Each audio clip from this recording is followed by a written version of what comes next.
Hey, loves, what's going on with you? Hey, I decided to go live. There's some more digital work that I need to do for the space. So, Devana's out getting some fixtures and some things that, the fun stuff, vacuum cleaners and tables and all of those necessities that you need to kind of build out from. So while she's doing that, I figured I would let y'all in on some of the digital design process. So this is a live kind of Q&A session. As I look down and see comments, I'm talking to you all, I'm answering questions. I don't multitask too well. So as I answer questions, I'm probably not working.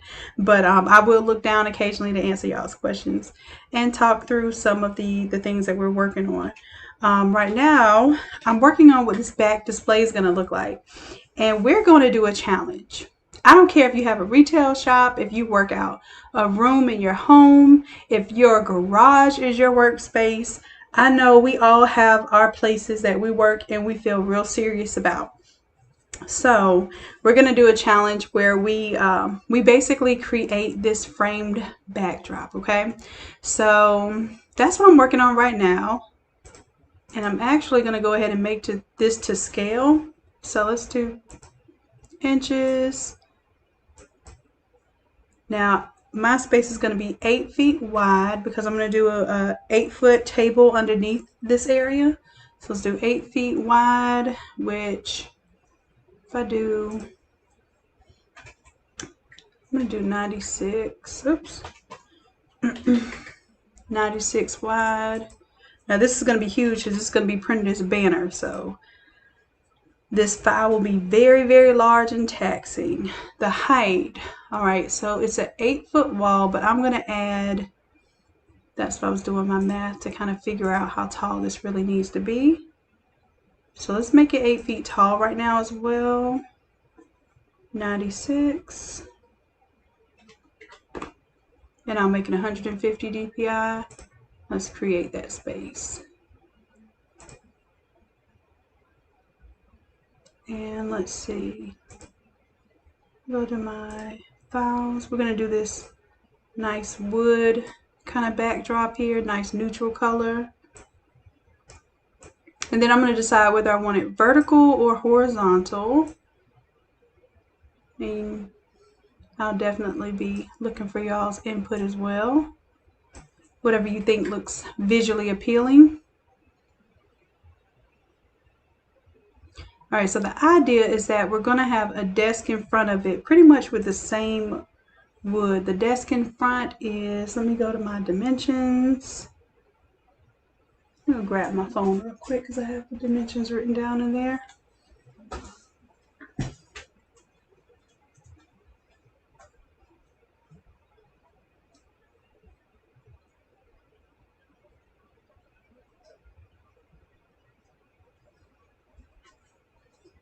That's a shame. I lose my phone like every day. I don't even know where it is.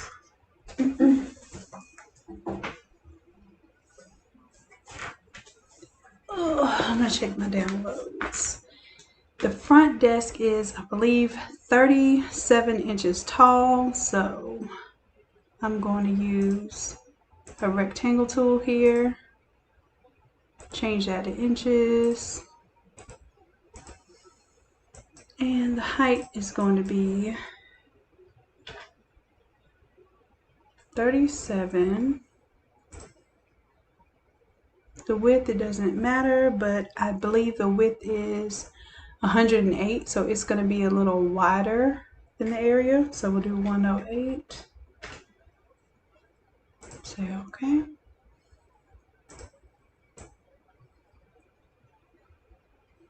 So this is kind of helping me mock up my front table space. Now my back table space I know is only 27 inches high. That's your standard table height. Let's do that one. Turn it to inches, and this one's going to be 27 inches.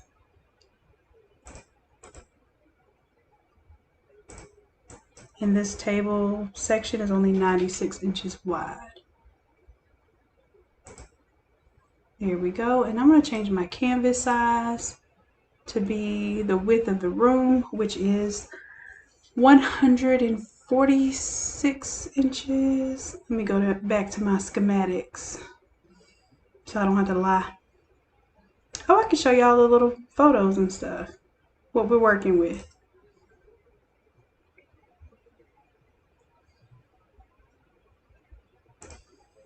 Let's see, this dimension is, yep, 146 inches. So I'm going to make these inches instead. The width is going to be 146. So this is going to represent the entire back wall.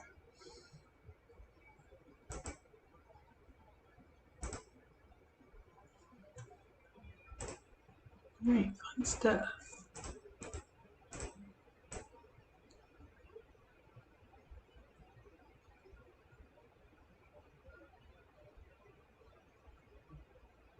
Oh, I know what it was. I had a little bleed off. I was going to say this is not 8 inches or 8 feet wide.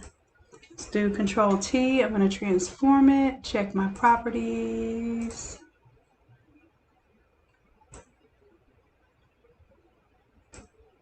I'm going to have it kind of snap to this outer edge. So that's about 8 feet there. All right.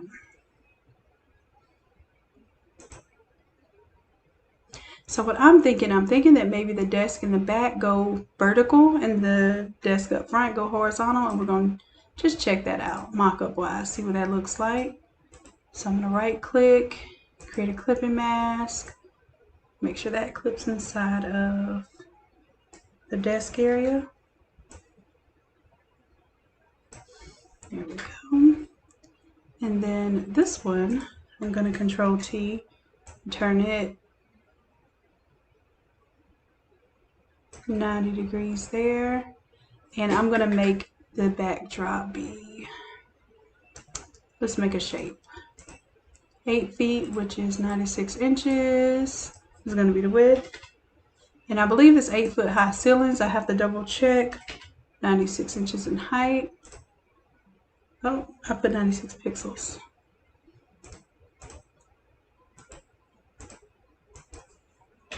The default measurement here is going to be pixels, so I have to put inches if I want inches.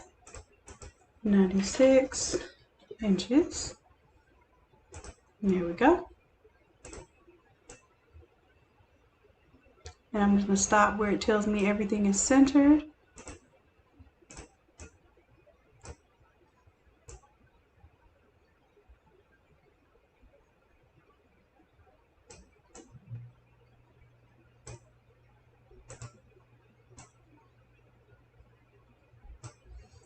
One, and I'm going to duplicate that, make it butt up, and let's flip that.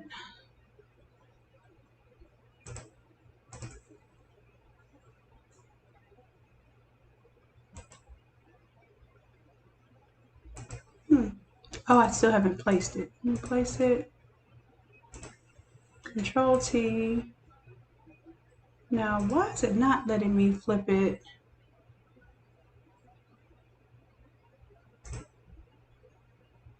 Image rotation. I want to flip it horizontal. I know this is a huge file, so there we go. And then I'm going to flip this one horizontal. I just want my darkest edges to be on the outside. Edit, no, image rotation, flip horizontal. Oh, it's flipping the whole image. That's not what I want to do. I want to flip just this individual image.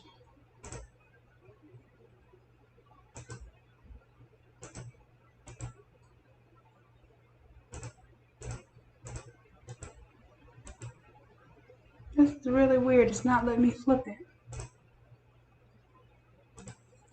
So let's do new smart object via copy, and I will flip it here.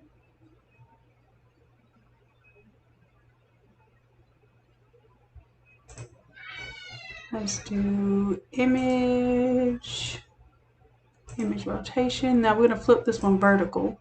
And then when I close it, it should flip it horizontal. Yes, save those changes. All right, there we go. So I wanted it to go from the darkest to the lightest, then back to the darkest. That way when I overlap it, it looks a little more believable. Yeah.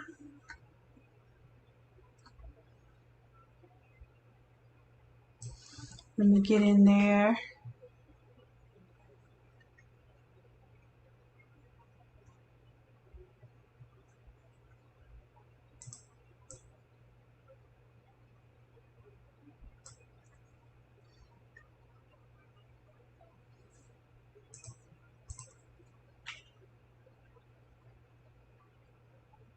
There we go, right about there.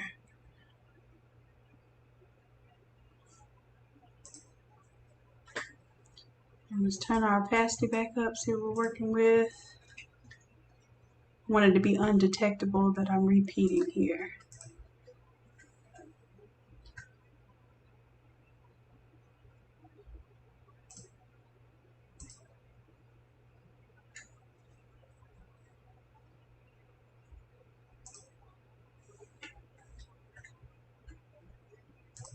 Okay, and then this group, I'm going to turn that into a smart object, right click, convert to smart object, and I'm going to clip it down to this 8-foot piece here. Now let me see if y'all are asking any questions.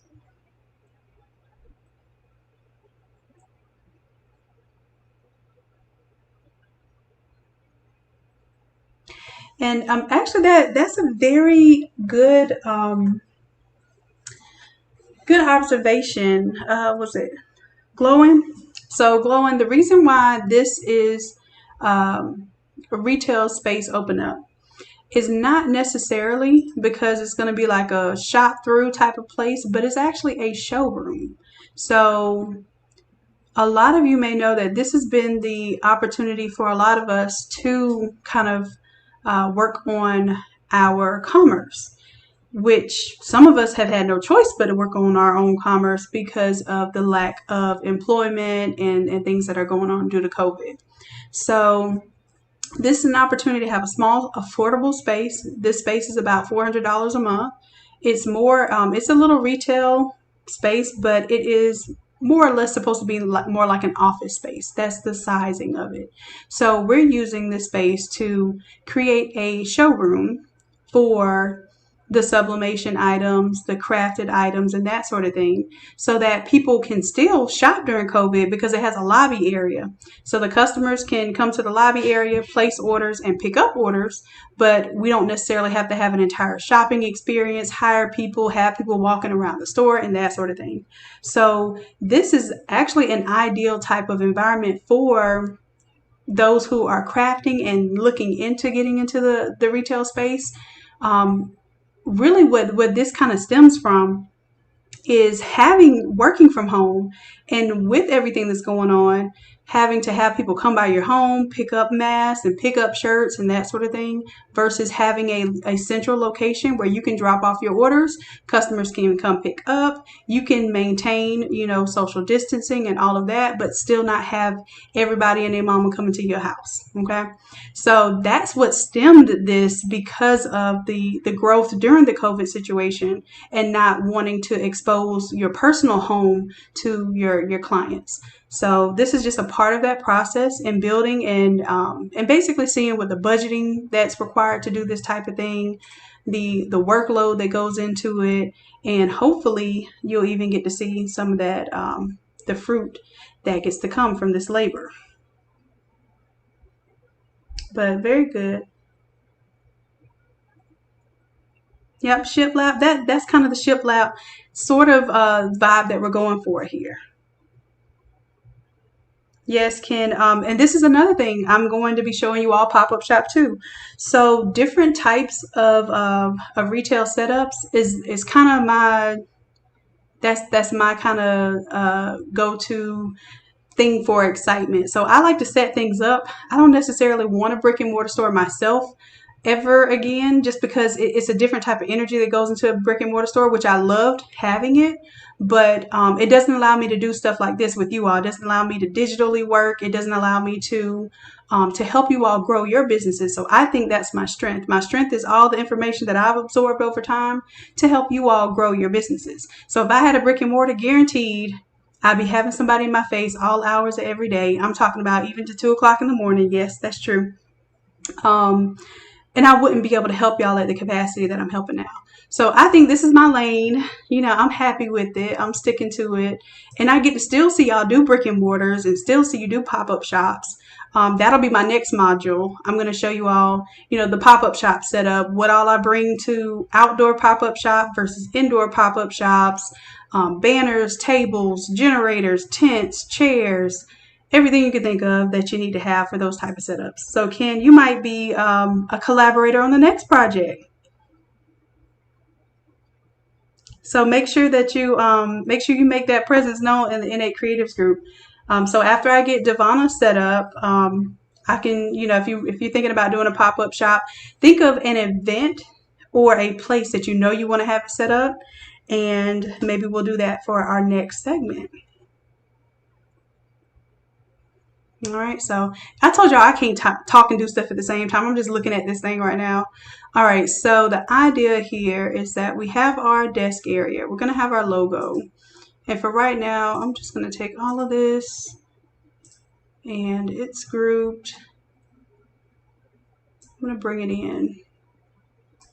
Logo.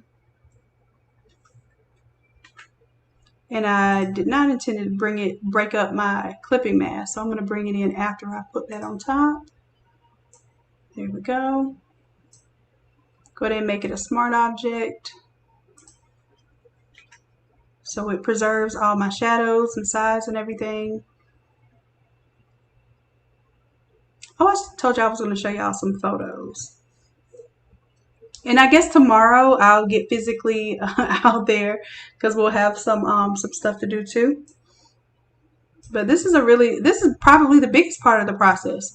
The planning, the design, the look of how you want things to be, what you need to have to make it look like a retail location. And then I think we're going to do a sign on the front desk. Okay, so just mocking it up right now. Let me show y'all some photos. All right, so you saw this mock-up as the thumbnail, and I'll show you this mock-up in 3D.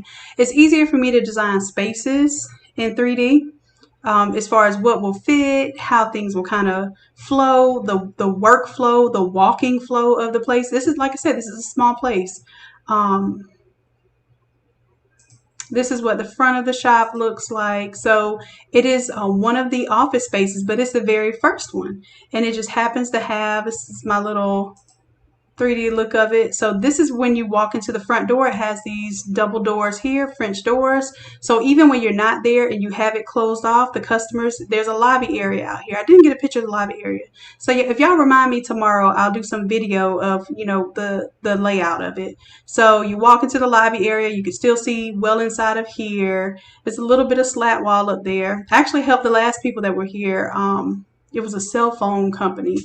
I gave them one of my slat walls from my old retail store and some of my hooks and stuff.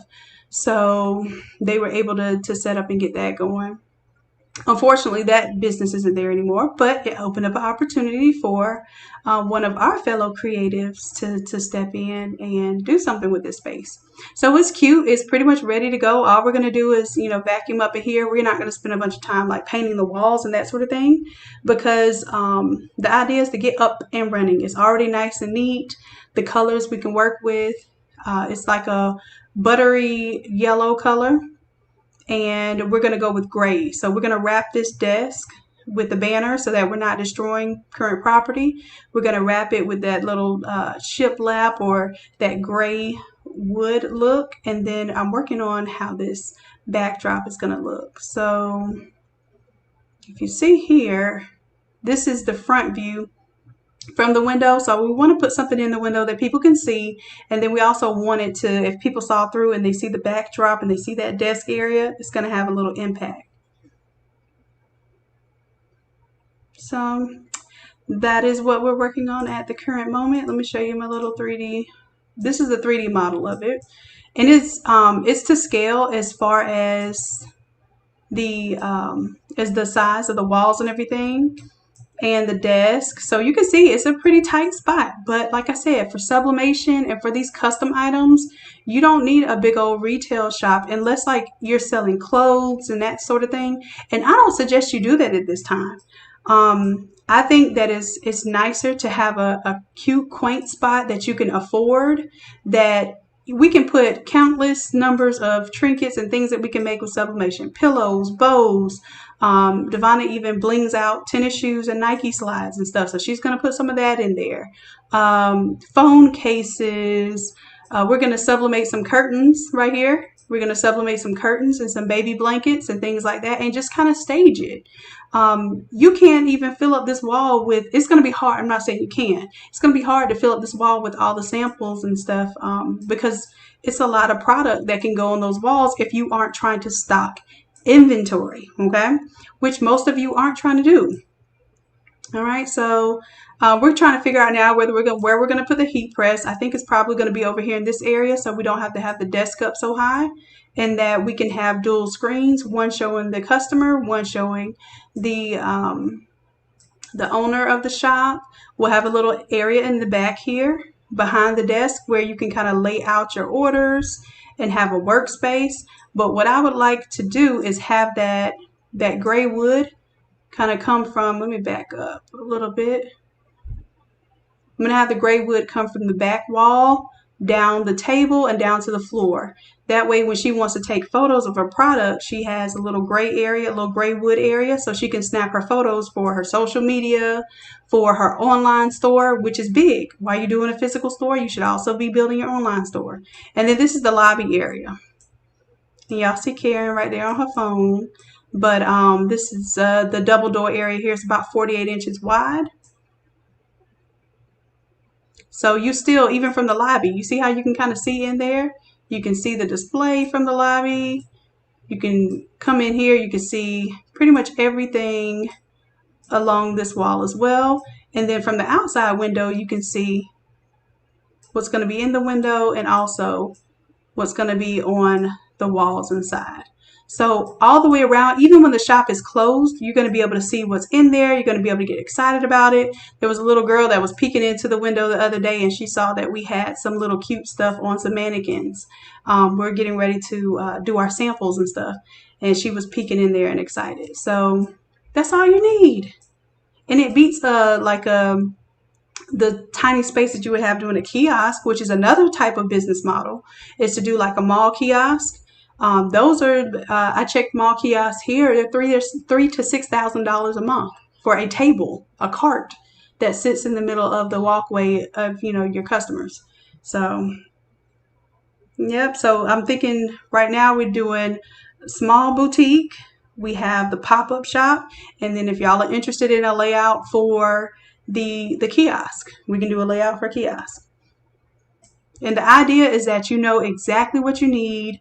By the end of this, we're going to have a whole shopping list of everything that you needed, timeline and all, how long it took to do this, all of that, and those will be available as plans.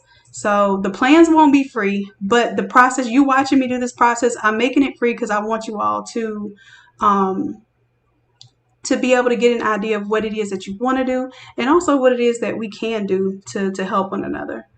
All right, so that's my little 3D mock-up. I'm going to get back to the layout right now, which is this. And I'm going to go ahead and color the walls. Let's bring up that photo and drop that photo in there. There we go.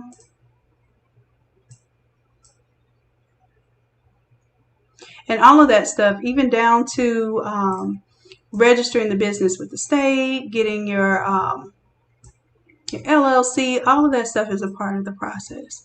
But it doesn't have to be intimidating. It really doesn't. So we're working on the fun stuff here. We're working on what things look like and how we're going to operate the form and the function. That's what I'm concerned about right now. So let me grab my paint bucket. I'm going to grab this yellow color and paint the background.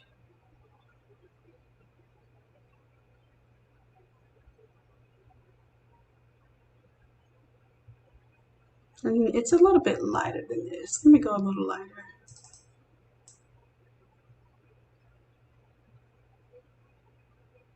It's more like that.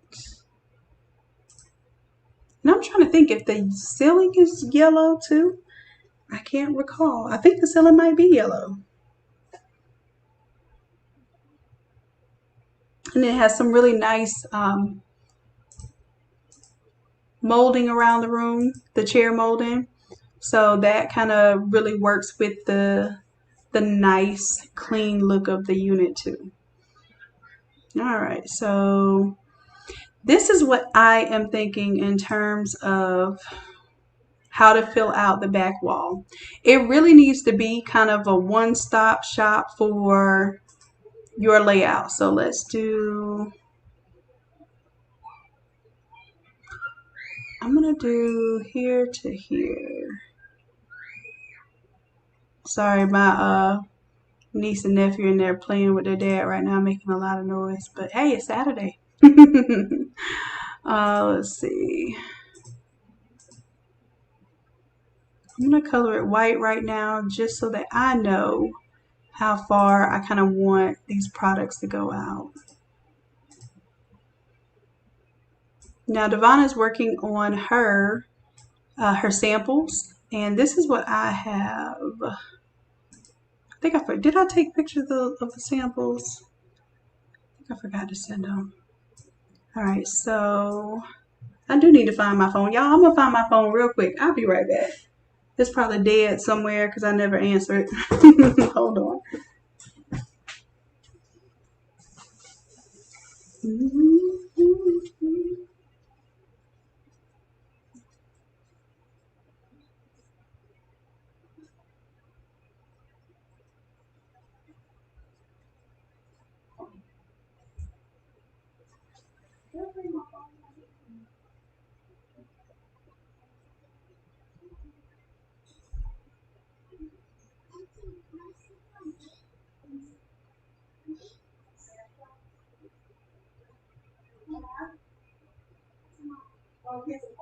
Excuse me, Fox and Santa Claus. All right, well, I am doing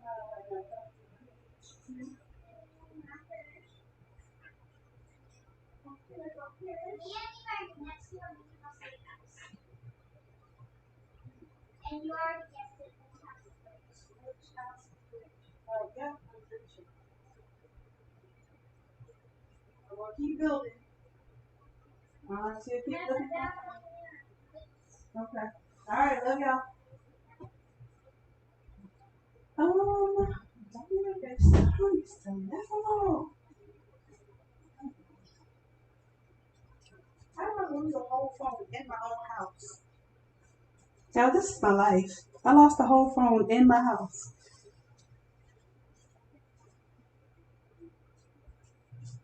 Okay, never mind. I found it. Oh, let's see. I'm going to show y'all what we're using.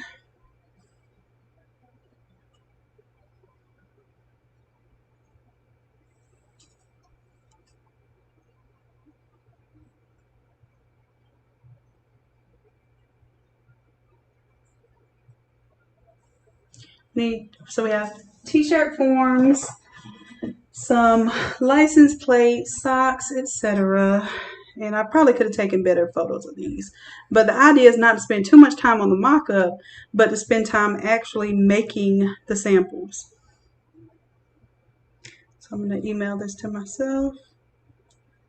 Here we go. Mm-hmm.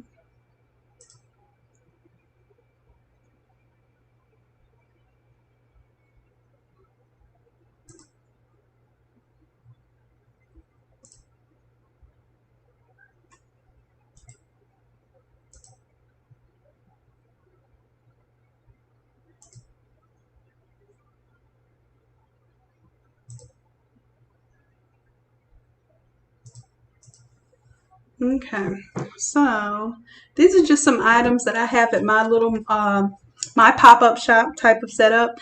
I have to show you my pop-up shop setup too, where I have everything in crates kind of ready to go.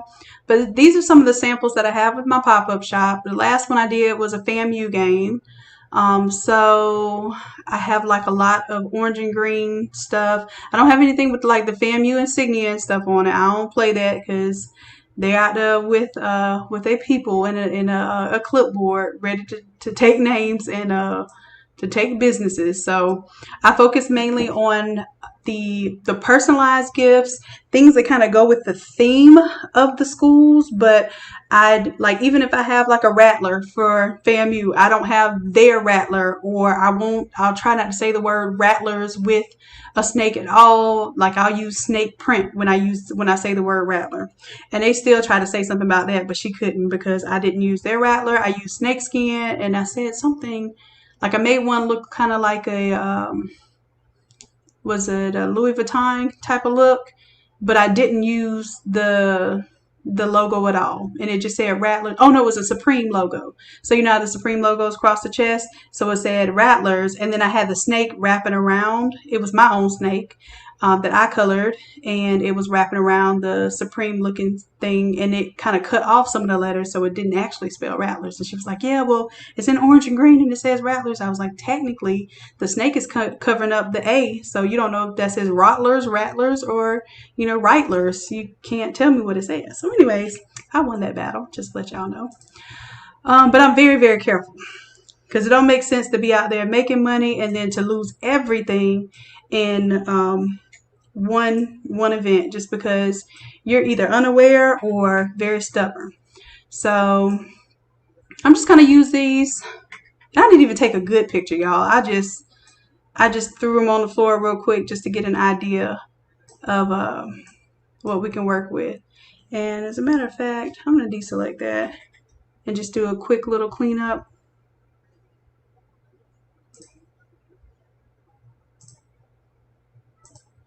I'm not even gonna focus on whether this is got my rounded corners or not. I just want an idea. Hey, I have license plates. I have the little chrome things that go around them. And I forgot when I do this lasso tool.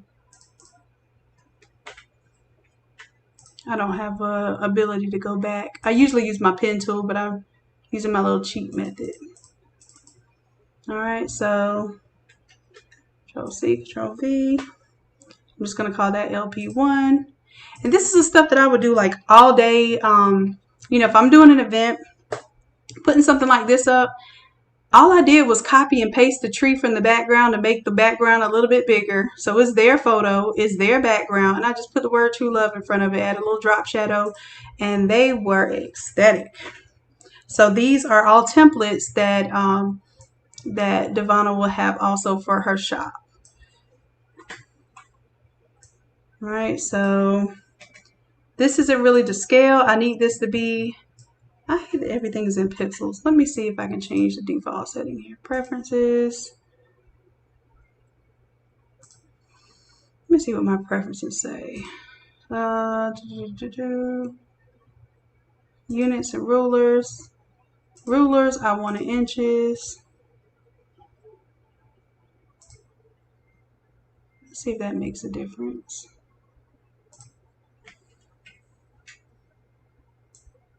There we go. Now I'm seeing inches. So these license plates are about 12 inches wide. And I'm trying to be somewhat to scale. 12 by 6 is about right. So if I have this to scale, then I know like how many license plates I can fit on this 8-foot wide thing. And I'm not going to duplicate just yet because I want to see what else I have. There's another license plate, this kind of style. And y'all, I have so many of these examples, it's ridiculous. And I'm just gonna, I selected both. I need to Alt, that one. Go ahead and bring this one in.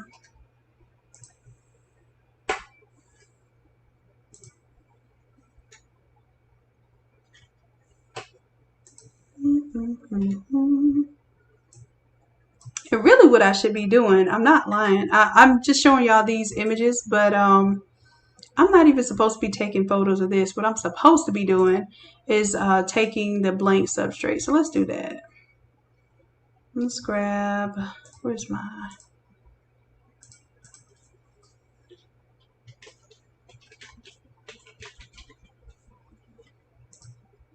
and I'm not even trying to get real images. I know what I have. Something like that.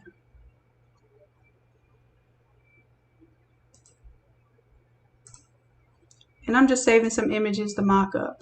I also have the shirt forms. So I'll make a list of all of this stuff, where I got all of this stuff from and all. So the shirt forms I use are toddler size. Or I think they are toddler size.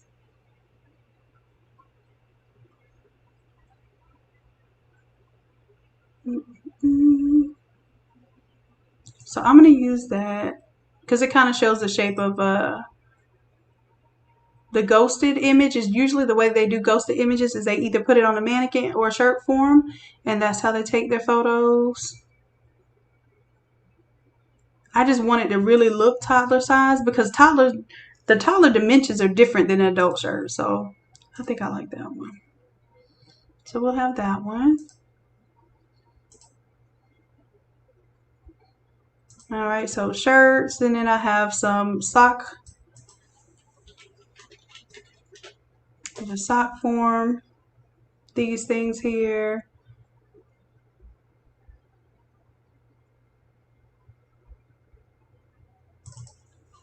And I have all of these things, sock mock-ups and all that stuff too.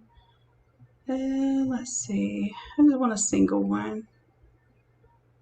We'll just use this one for now. And those are the type of socks that we have here too. The ones with the black toe and the black heel. We're going to be doing a contest for those. Yep. So I'm thinking we'll use mock-up something like this. All right. So socks, license plates. Let's look up sublimation bows because she wants to do those. And I have a template for doing cheer bows too. It tells you exactly where to place your text, your image, how to fold them, these big cheer bows.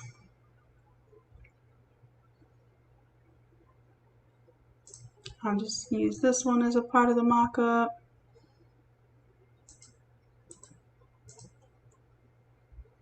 And all I'm going to do is I'm not even going to focus on what's going on here right now. I'm just doing this as a layout. So basically, if you ever put together a vision board before and you just want to see everything in place, and then from there you can work on, okay, I need 5 bows and 8 t-shirts and 8 license plates. So that's basically what we're doing. Like I said, she also blings out shoes. So let's do bling Converse.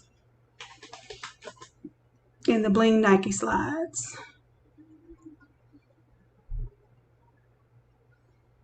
And I'm just looking for something that looks like it would be a part of. Matter of fact, I got this. Let me show y'all our girl's stuff here. I think she would probably have some on her Facebook.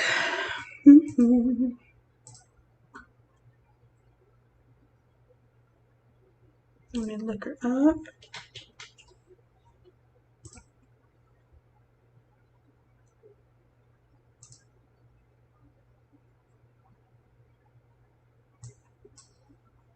Okay. And yeah, she's been using these templates like crazy. And that's one of her all overs that she did. Let's see. I'm trying to see if I can find some of these shoes and the bows, all of that good stuff. And this is a good idea for sets for back to school.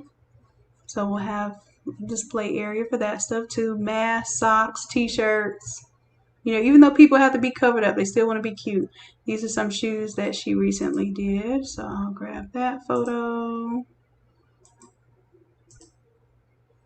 And then little tutu outfits and stuff like that.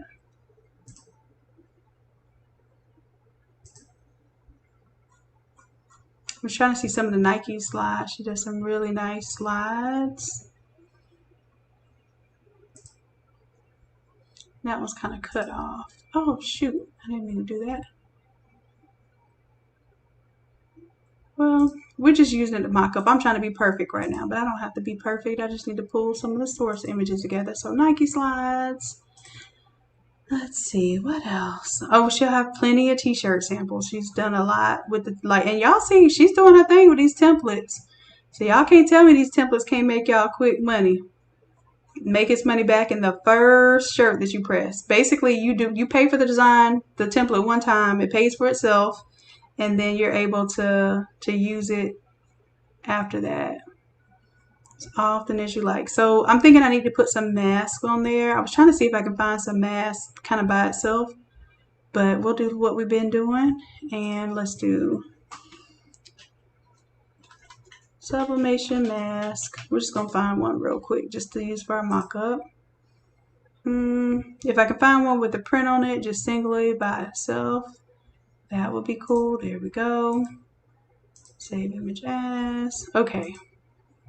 So you get the idea. We're just picking some of our products. And if y'all can, in the comments, give me some ideas for products that would go in the store. I like having y'all to talk to. First of all, I don't feel crazy talking to myself all the time. And secondly, you all have some like amazing ideas. I don't know if that should be second or first. But you all, you think you're here to learn, but y'all are also teaching as well. And teaching one another.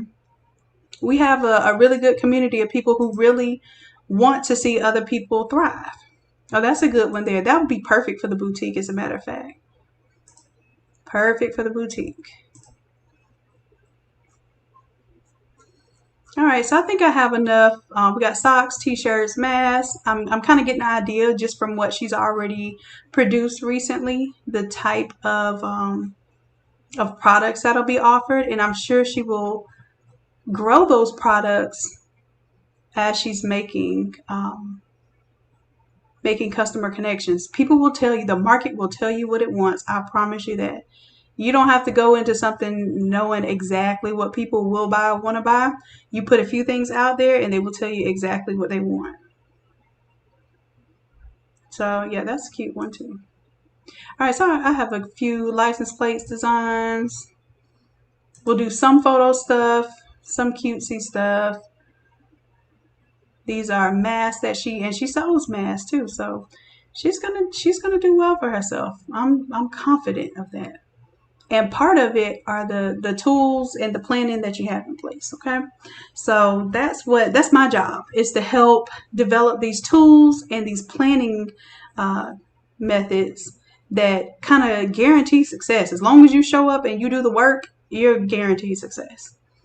I mean, she's using these templates over and over again. She's able to really do something with them, and that's why when she even mentioned doing a brick and mortar, I told her that my goal was to develop the plans for that sort of thing, to break it down to where it's something that you all can run with. Like I can't stand. I've gone to school almost all of my life, up until the last year or two, and collected as many degrees, more degrees than I want to admit that I have, and have dealt with this educational system.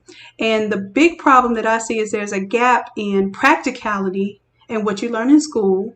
And then I also learned that there is a need for material that the common person can use, right? To make real money, and not just theoretical and read a 300-page book on this and apply 10 pages of it. I want to really break information down to where the common person can run with it. And that's what I hope that I'm doing for you all with these templates. I really do.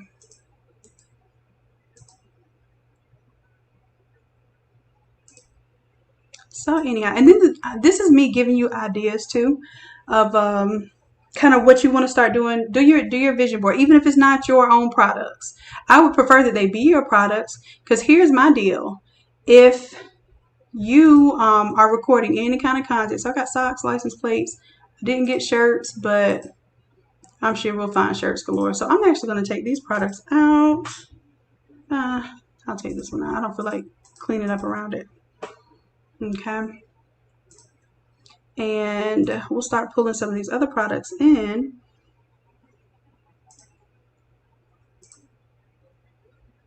One, two, three, four, five, 6, 7, 8, 9, 10. I'm bringing 10 things in at one time. 1, two. I'm doing a, what is it, a Count Dracula from Sesame Street. But see, that this is the other reason why I want this kind of gray background. So when she needs to take product pictures, like those shoes, we have a backdrop for that. I'm all about form and function. Something I love for things to look good, but I care more that things have function while they're looking good. Okay. So, and I'm even going to just look up some Nike slides and I can cut the background out real quick. So we'll look up bling Nike slides.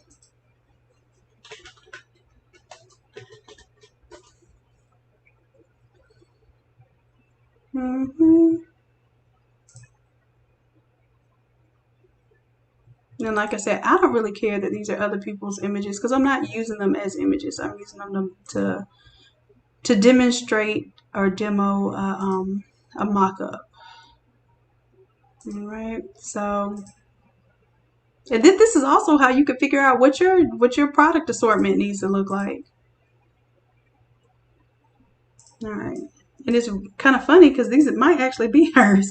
They look like they're on the same little fuzzy background and everything. I know a lot of people use that kind of furry shag plush background. I would prefer to keep it simple on these grays so that it's easier to cut them out. So then that's what I have to do next is cut these out. Now I'm not trying to be perfect at all. I'm going to add a layer mask to these things and go about my business.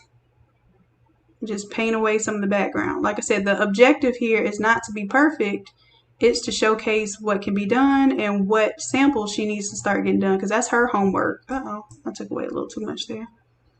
Her homework is to make these samples within the next couple of days so that we can pretty much have this shop looking like a shop by the end of the week.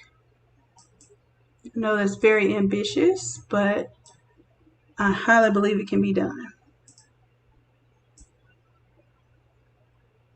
All right, so not perfect, but it's good enough for this mock-up. And as a matter of fact, I probably could even pull these into remove BG. Now, what I wouldn't suggest, I don't suggest that you have any characters up on the wall, no school logos, no, not high school logos are one thing, but no college teams, no NFL sports team, none of that. Please don't do any of that. Things are real out here in these streets, and just as much as we might be struggling for business, those licensed companies are struggling probably even worse, and they are ready to sue somebody. Okay, so just it ain't worth it. It's not worth it. Just getting rid of this outside area. It's taking a little bit of time because this file is so large. I probably need to go ahead and save it. That would be a good thing to do. File, save, and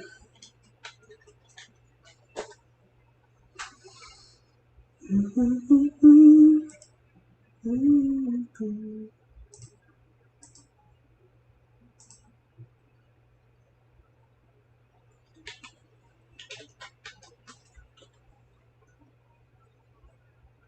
we go. Shouldn't say this thing was saving for a second. Let me see if y'all got some input while I'm talking. Yes, Ken, I have a background in a lot of different things. I started out my bachelor's and my first master's degree is textiles product development. And I started out in fashion design. And I realized quickly that that fashion design program at Florida State University was not really a true fashion design program. I started doing design and fashion when I was in high school. So I started creating jersey dresses and taught myself how to sew. Started blinging things out back then and selling them across eBay. I sold them all across the globe. I sold stuff to people and people in China was buying my stuff. I was like, don't y'all make everything? So I had people in Germany, Japan, China, all over the place buying my little creations that I made out of my bedroom when I was a senior in high school. And my granny can attest to how many jeans I cut up and how much mess that I made in her house. Yeah, it was definitely the spark of entrepreneurship on the product development level. Now, I've been an entrepreneur since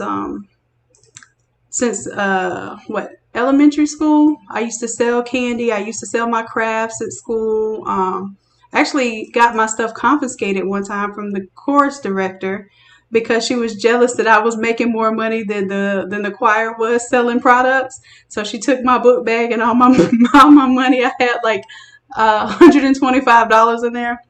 Yeah, so I've been a hustler.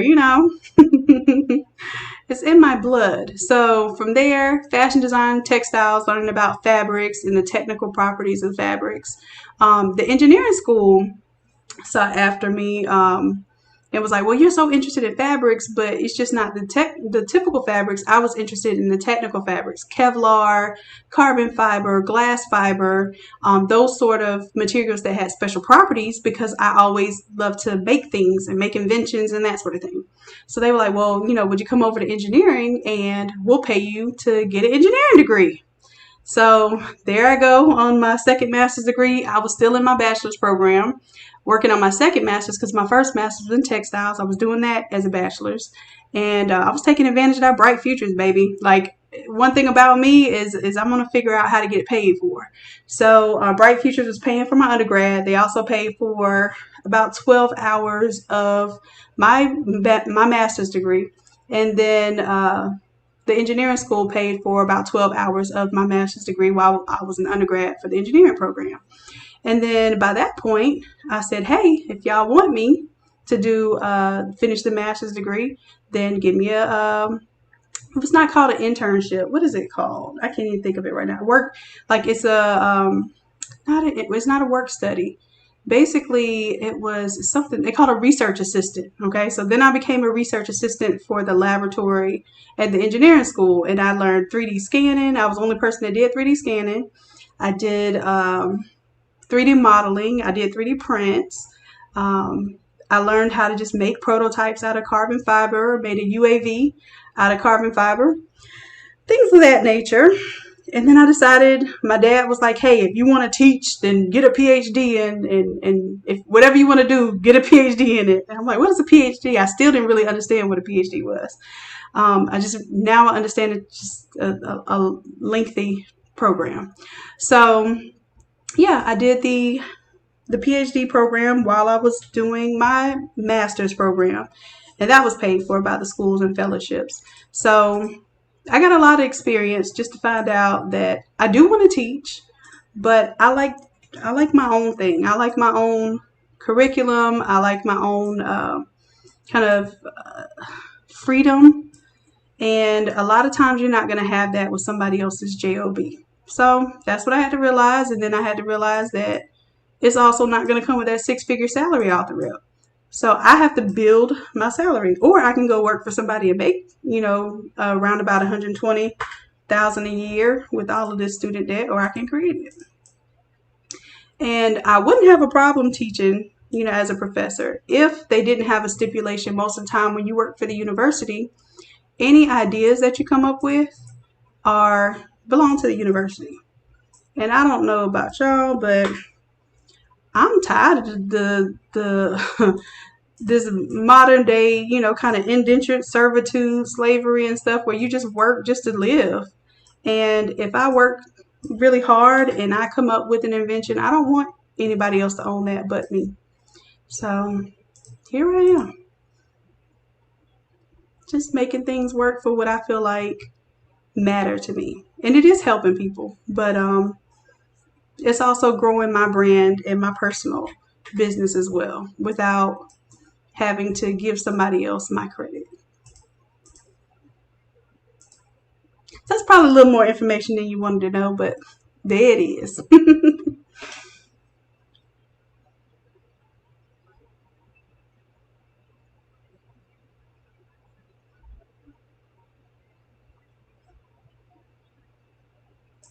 So yeah, I appreciate that interest, and thank y'all. I appreciate it. Yes, I'm from all the way around. I started in design, went to technical, and then came right back around to making t-shirts. I used to pick at myself and say that I was probably the only t-shirt designer with a PhD.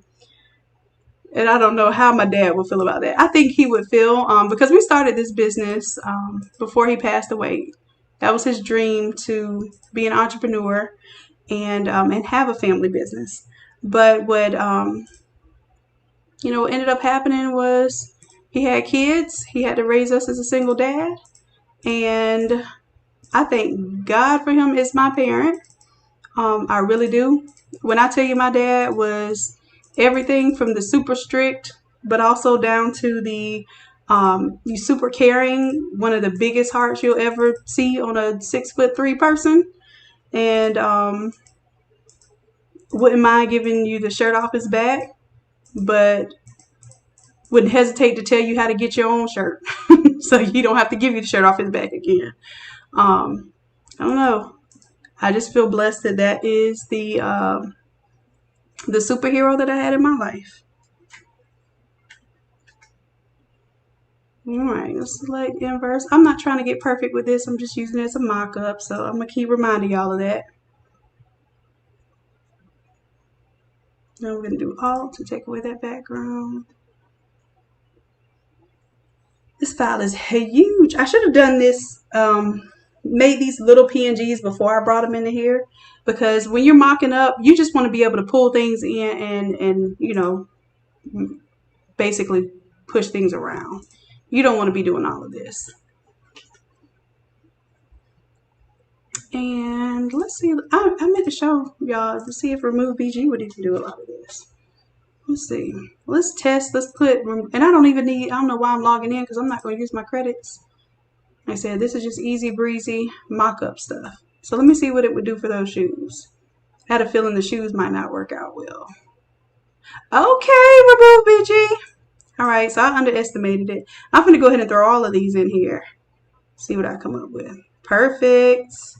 I love it. I love it. And y'all introduced me to Remove BG. I used to hand cut out everything. So y'all gotta give yourselves a pat on the back for that one. Uh-oh. Did I? And I already cut out the mask, but hey, I'll let Remove BG do that too. There we go. Bam. Some socks. And a shirt. And boy, that whole time I was telling all my stories, I could have had this done. Oh, my life. All right, so that's done. I'm just downloading the free version, so I'm not even using my credits.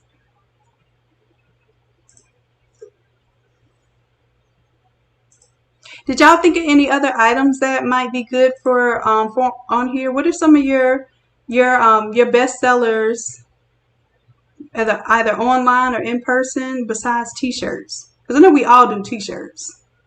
Uh-oh. My frames might be dropping because this computer's breathing hard, so I'm going to try to get done with this. I'm doing a lot of downloading and got large images open, so let me close down some stuff. Let me close down SketchUp, and I got a lot of windows open, y'all. Seems like my life, a lot of projects open at one time. Y'all know what I'm talking about. One of those people that just always have a million tabs open. That's me. All right, so now I turn down some of,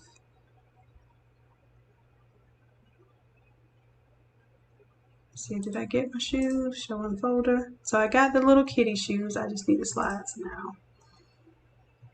And that's what I should have done before I pulled all these images in. So really and truly,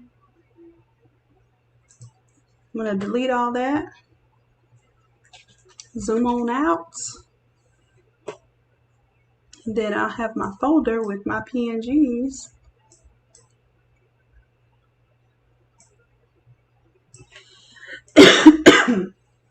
Excuse me, y'all. And I think that's the last one there. And see how tiny they're coming in because they were the free versions? That's cool.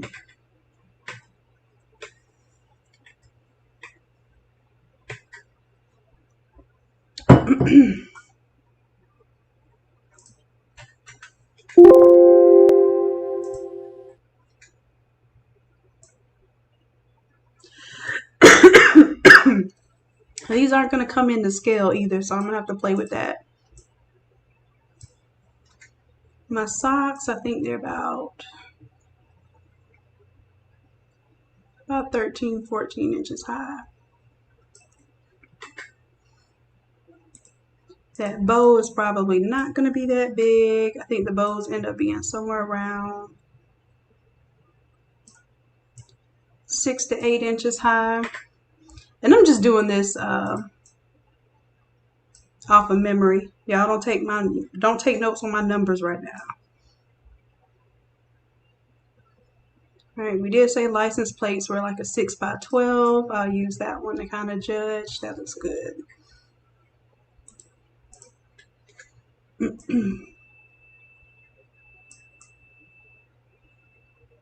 Looks good. Little shoes, we'll make those smaller, definitely.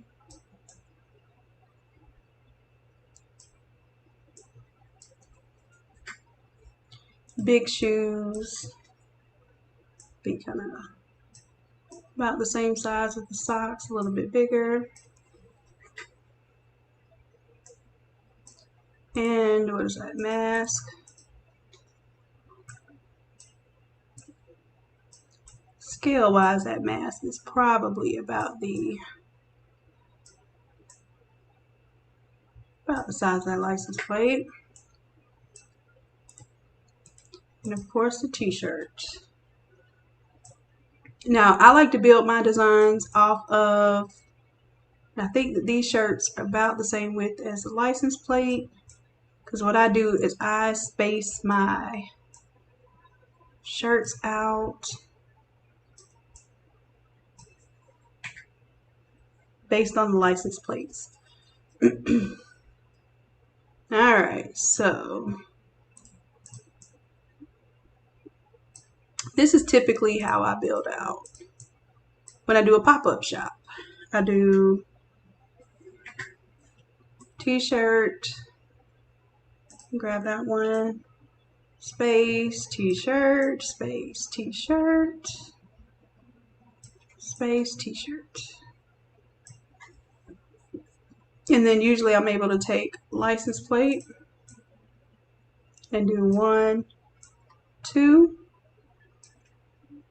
and take those two. I'm just going to call these license plates.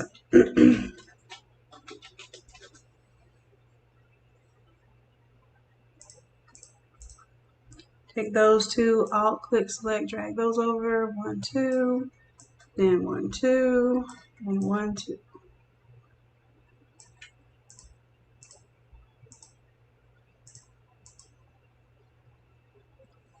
All right, and then let's say I want to grab a sock. Probably not going to do both. I just usually do one sock at a time and just do different designs on each of my sock forms so that I can save my sock forms. So I'm going to grab this one. Control C, Control V. I'll group that and call that socks.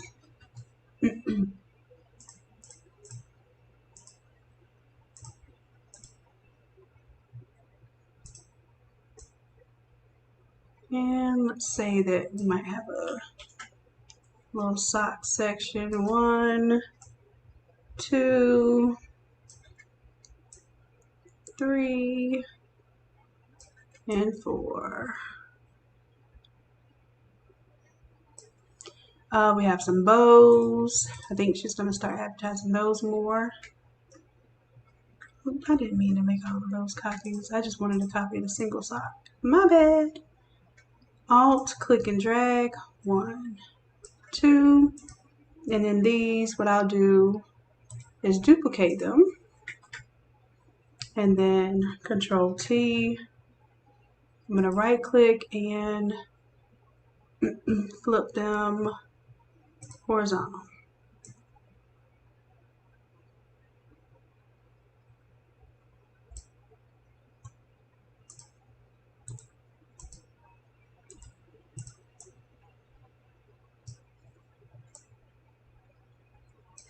All right.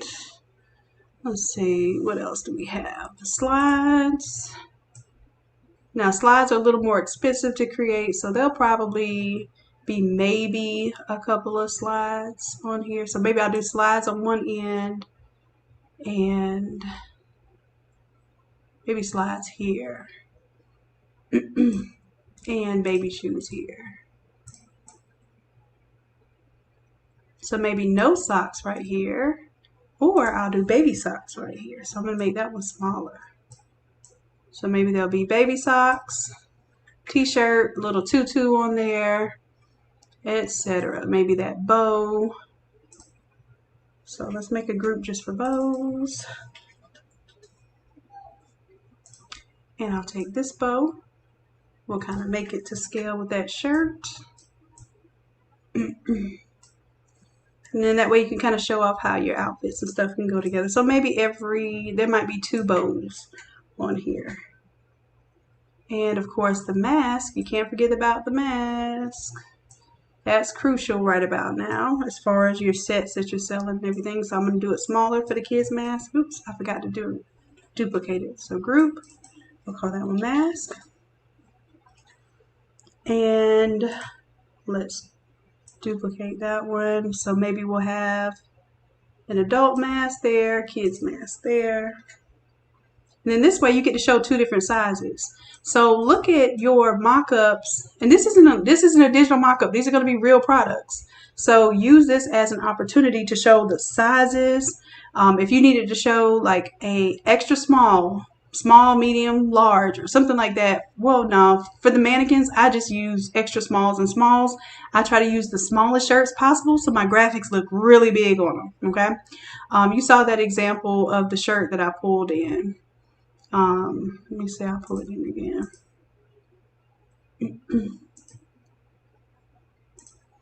So this print is like a 13 by 19, but it's on I think that's a youth small or a youth medium shirt. Make those things as big as possible. Then people are like, oh, wow, that looks really substantial. And yes, it still looks substantial on an adult shirt, but it looks really substantial on a small shirt. All right, so we're starting to fill this out a little bit. I got the license plate I need. I don't need all the extra. Don't need the extra because we can always, if you wanted to make this a true mock-up, you would make all these images replaceable, but that's not what this is for. This is literally for me to give her homework and say, hey, we need X amount of license plates, X amount of bows, X amount of t-shirts, X amount of shoes to fill out your display. Okay.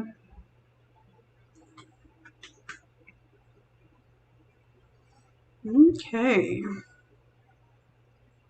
And honestly, this would probably be a little bit bigger than this because I'm thinking to scale, this might be a little too small. But according to my measurements, it's not really that small. All right, so what other items did y'all do? Oh, pet items and baby items. Yes. Yes, absolutely. That should be a focal area. Your niche markets are so important. I love that. So let's do, I'm going to do a little section where I'm going to tell myself what sections to do. So let's do solid color here. And I'm going to do a dotted line so this will remind me to do this section. Y'all are amazing. Did I tell y'all that already? Okay. All right, so pet I want that text to be black.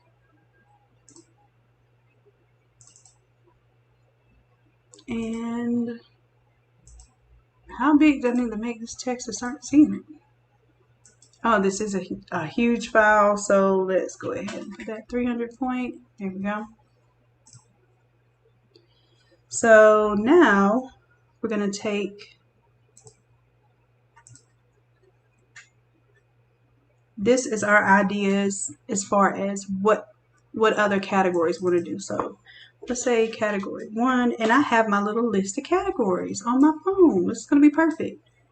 So this is part of the planning process. And like I said, this is me helping also. You can do exactly what I'm doing. You never have to ever pay me for anything that I show you how to do and you do for yourself.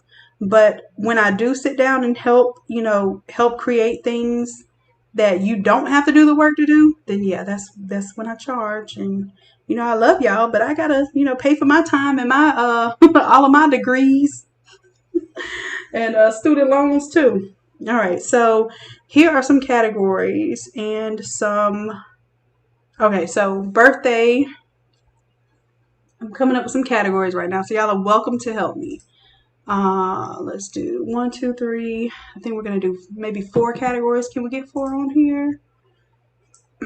I think we can. So I'm gonna pull these together closer, space them out evenly. So let's say we'll do 4 and 4.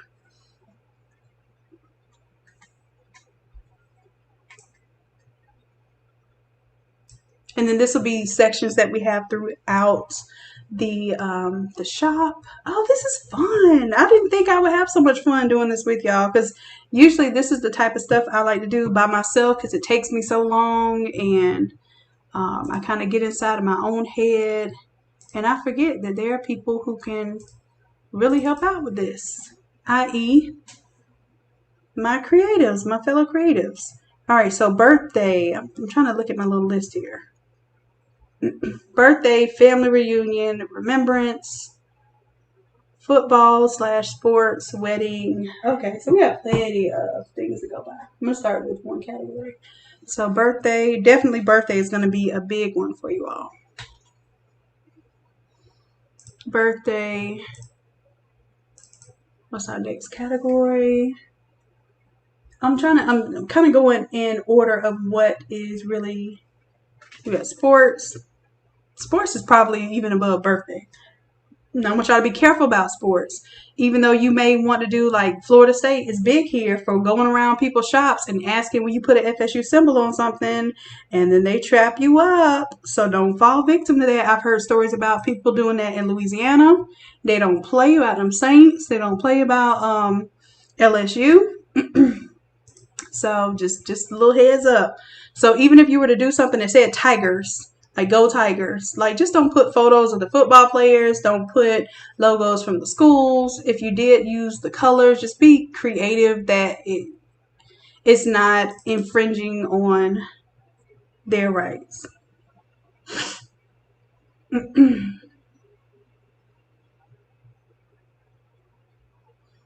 All right, let's see. Family reunions are big. I think probably weddings will probably be up there too. Did it give me 2 Ds? I can't tell with this font until I move out of it whether it has. Oh no, I didn't put an extra D in there. So let's put that. Another really important one is baby. So maybe baby goes above pet over here. But yeah, and some people pet goes above baby. So just know your audience. All right, let's see what else. Schools, and that's even outside of sports. So sports, I would put sports/schools because Well, no, sometimes the schools are even without sports. So schools, if you have a whole section just for your local schools, like your local high school, elementary, middle schools, and I would say mostly elementary and high school. I don't know what it is about middle schoolers, but they trying to find themselves and they little cliques and stuff. So it's a little iffy. But elementary school is usually a very easy market to target. High school, it's about the sports and the cheerleading and all of those activities. So high school is easy to market to. That middle school, it's like if you market to the to the elementary and the high school, you're gonna get the middle school. Okay, so let's put schools down here as its own category. And why, when I type in 2 letters, is it only typing 1? I know how to spell schools. I did enough of schools in, you would think. All right, so let's see. Oh, and then for the baby stuff, I want you to think categories, not just about like characters and things, because I don't want you putting characters on your stuff, but think in terms of categories like cupcakes, unicorns, rainbows. You could do spider theme without doing Spider-Man. You understand what I'm saying? A dog theme without doing Paw Patrol. Let's see. Pillows. Memorial. Oh, I don't know how I missed memorial. That's going to be one of your big, and that's for all populations. Memorial is not just t-shirts. Memorial are those slates, mugs, just things that people want to hold on to for a long period of time. That's a big category. Mask will be what we put into. So I'm thinking of theme categories, and then we'll go in and add products into that category. And the only product that I'm going to put in that category is things that are unique to that particular category. So I'm not going to put t-shirts in all of these categories because we already know t-shirts works for all of those. What I might do is put under pet the pet bowls or the pet collars. That's unique to the pet category. Baby blankets. They have the Sherpa blankets, those sort of things. I'm gonna give Devonna some blanks so that some of the blanks that I sell, she'll be able to put up in the shop. Let's see, tumblers. That's a product, not a category. The slates and clocks are products that go in the wedding and baby category. So dog tags and jewelry are products. I was trying to make sure I had most of my categories. Can y'all think of any other category right now? I mean, I know I have 8, but. So this is something I want y'all to do. Like, we're coming up with an activity together. What would your pop-up shop look like? What would your desk look like? I mean, what would your, your retail checkout area look like? What would your window view, if this is called merchandising. Fashion merchandising. This is one of those type of classes that I learned wasn't really a real class at FSU. Sorry, FSU. I love a lot of what I got a chance to be a part of, but fashion program wasn't really hitting on that. But merchandising is big. All right, so let's see. We have all of our categories. So now let's talk about products that are unique to each category. We talked about pet. We're going to go ahead and put that in there. Why does this cord keep wrapping around my toe? Like, stop it, sir. All right. So pet, we're doing,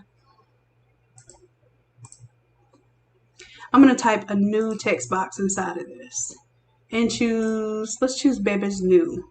Real clean, legible font. I use me up some Baby's New. I don't even know if that's how you say it, but that's how I say it. Bibis. I don't know. It's probably time for me to take a nap. All right, so for pet, we're going to do Babas. And let's do a smaller. Let's do 150 points so we can fit more in our list. And we just want to list 5 things. We're not going to get out of like really crazy because we have 8 categories. What's 8 times 5? Somebody tell me what 8 times 5 is in the comments. Like, I'm serious. Was it 40? So that's 40 different products. If we were just to do those products one time for each category, that's 40 products. And we still won't fill up the place. So we have to keep in mind that all of the variations that we feel like we have to create are all of the options customers feel like they have. So the more options they feel like they have, the more time of yours they will take up as well. All right. So thank you, Julia. I appreciate that. All right. So pets. Let's see. We said of the pets, big deals. Probably one of the biggest deals will probably be like the collars.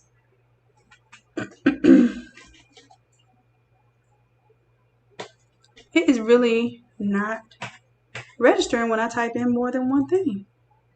Uh-oh.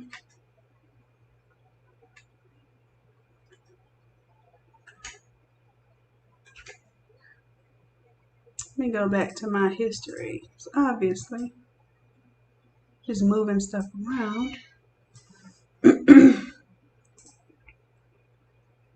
All right, let's move that back. And we'll make sure that this is centered. Yep, center text. All right, so collars. What else for pets? The actual tags.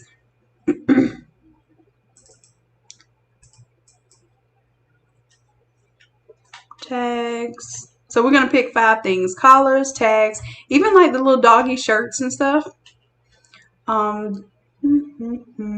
The bowls, and even like the mats. Oh, I forgot to put a home category. So that'll probably be good for. What is up? Oh, you know what? I forgot this.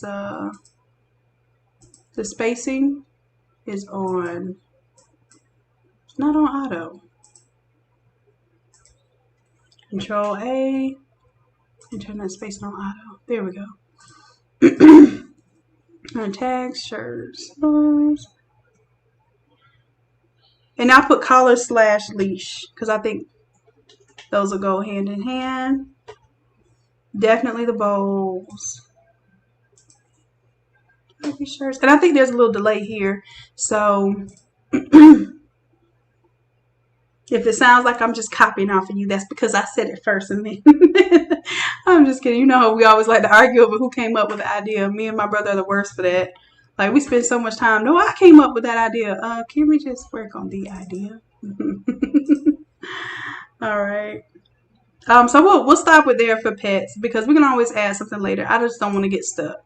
I want us to have a good brainstorming session. Baby, definitely the pillows, and this is going to go into category. Let's see, this one should be in the pet category. I'm going to label this one pets. Now, and this is why with my templates, I do label stuff. I try to make it easier for you to come back to. So maybe, who knows, maybe this will be a template. I'll clean it up and make it worth it. But yeah, anything that I do from here on out, I'm trying to make something that I can use later. Baby, and we're gonna take this text and put that in baby. All right, so for baby, definitely outside of t-shirts, because we know t-shirts, but we can do the onesies, big blankets, bibs. I'm trying to think. Burping cloth, absolutely. You can even sell these as sets. So like you have a baby shower coming up. Burp cloth, bibs, blankets, baby shirts. Burping cloth. Not cloth. I guess I've been saying so many B letters. Burping cloth. All right. So Ken's on it. Ken's thinking about his mobile setup. Ken is on it. Ken, I hope you write down your plan so you can do this for real now. All right. So let's just do 4 for right now. 4 in each section. We can always come back and add more. So next section is memorial. right? So I have my pet, my baby. Let's do memorial. I'm going to take this onesie. I'll click and drag it here and bring this into my memorial category. So for memorial, definitely, we already know shirts. Every last one of these is going to have some kind of shirts. The only reason why I put shirts under pet is because there's special type of shirts. Only reason why I put shirts or onesies under baby is because there's special type of shirts. So these are things, if you want to make samples of, you're going to have to order these samples. So that's the other reason why I'm categorizing them as products, because guess what? If you want to show samples, you got to spend that money to make the samples, okay? Mock-ups are great, but when somebody walks into a physical store, they expect to see something. All right, so memorial, outside of the shirts, now masks are a really big deal for memorial, because people like to be able to have masks that they can wear to the services. So I would say masks are a big deal. What else? The slates. I don't know if y'all have seen those sublimatable slates, but they are a big deal. Slates, clocks, pillows, and blankets. Pillows, and they call them throws. They do those a lot. And here's the thing. You can get a contract basically with the local funeral homes, because they always send off at these things. They pay an arm and a leg to have these things overnighted to them. You hear what I'm saying? So you're in town, you could charge them the same thing. They just have more reliability, because right now shipping is not coming through. So don't discount your price just because you're local. Understand that you being local is a plus to them. And that's one mistake that I made. When I had brick and mortar, I'm thinking, oh, I need every dollar that's local, so I need to make them value me. No, they will value you based on the artwork that you can do.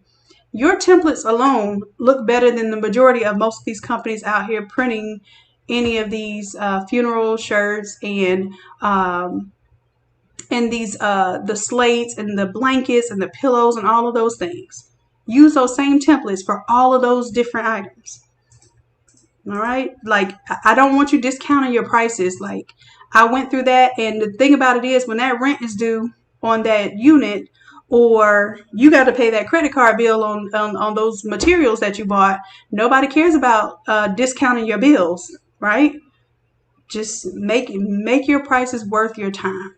If I could go back and do that for myself, that would be the lesson that I had taught my younger self. For real. All right, so we're going to move on to this last category. What was it that I said? Oh, we're going to call it home. And home is one of my fun ones. I love decorating in the home, okay? So for this one, I got some things in mind for real. Curtains, pillows. So pillows, definitely. People are not customizing curtains like they should. You get some white polyester curtains and some all over like looking prints where you kind of fade it from the white down to whatever you want the color to be at the bottom, and you can press that with a 16 by 20 press. Come on. So we're going to put some of these examples in the store. Curtains, pillows, the rugs, the welcome mats, right? A lot of you have been making a lot on those. Welcome mats. Inside the home, artwork on canvas or on fabric, even on that inexpensive, cheap behind costume satin, looks like silk when you sublimate on it. You hear me? So we'll call this silk art, but it's not really silk. Y'all know what it is. It's that cheap costume satin. So those are silk art panels, and it's how you market this stuff. Right? If you market it to where it looks like a set, how many of you have walked up to a store, seen a mannequin dressed, to the T, and wanted that exact outfit, sunglasses, purse, shoes, everything that was on that mannequin? That's exactly how it is with this type of stuff too. You show the socks that go with the shirt, that goes with the hat, that goes with the room decor, all of that stuff, and you have them sold. You have them sold.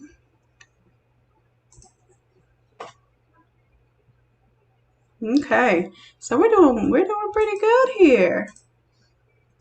So Devon's gonna have her homework all laid out.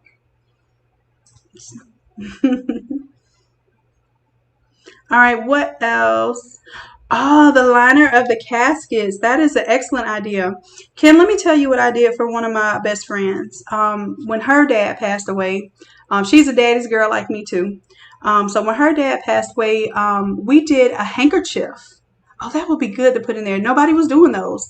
I made a custom handkerchief, that same fake silk fabric that I'm telling you about, that costume satin. I sublimated it for a big old picture for her because let's put that in the portraits. Those portraits last people a lifetime, and when you can do those portraits on a nice material or a nice substrate instead of just printing it out on paper like they a lot of times they do, you print it out on the so we'll call it a silk portrait, right? We got to upgrade these terms. They don't know it's not silk. So silk portrait. What was I telling you about? The we did a handkerchief. So the handkerchief that went into his pocket, his suit pocket when he was buried, it had pictures of the family members on it. So he took that with him literally to the grave, and that was something that was so significant to her. It was like a on the spot kind of idea because she wanted to do a custom handkerchief. I made it match his suit and all, right? Oh yeah, y'all are definitely on the right track. Let's see. We said what are those things called? The little handkerchiefs that go in the pocket. They're pocket squares. Duh. And you could do custom socks. And you're not just talking about the person who passed away. That might be something that the person whose loved one it is like really wants to have that on that day and will cherish that forever. So the pocket squares and socks. You know how men are about their suits and how they looking. Um, no, it's a lifestyle. So we got pocket square. Oh, I think I kind of went overboard. I'm gonna say pocket square / socks. So you could do matching sets. Socks. All right. So memorial, I should have made memorial as long as any of these other categories because the memorial products are things that people want to keep for life. You understand? Like it's something that they will cherish for life, and they will proudly display in their homes and proudly send somebody to you when they say, "Oh, well, how can I get my mom on a clock or how can I get my mom on a plaque?" And I'm gonna put plaques next to slate because they are the same thing. Plaques, same category there. Yeah. Now this is looking good. This is looking really good. Oh wow. So the liners can be taken out. They want to keep. So let's put the liner. Oh, what am I doing? I done lost some of my stuff here.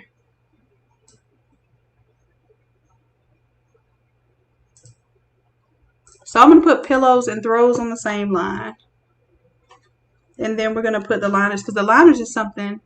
You know what? You're right because there's somebody that embroiders the liners for a funeral home around here. One of my loves, she's been learning sublimation, but she does everything, including embroidery. So yeah, she embroiders the liners for the local funeral home. Now, wouldn't that be nice if you could do sublimation instead of embroidery, and really make it look nice? Even put photos of the family in there and everything. Y'all start pitching some of this stuff to your other local business. Business to business is the way to go now. Not having to deal with an individual customer every single time you want to make money is a blessing. A business that will send you referrals over and over and over again, that's what you're looking for.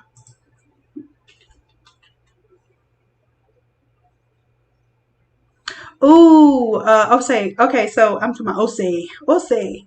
Dish towel pot holders, we need that in the home. And the wine stuff, we can put that in the home too. So,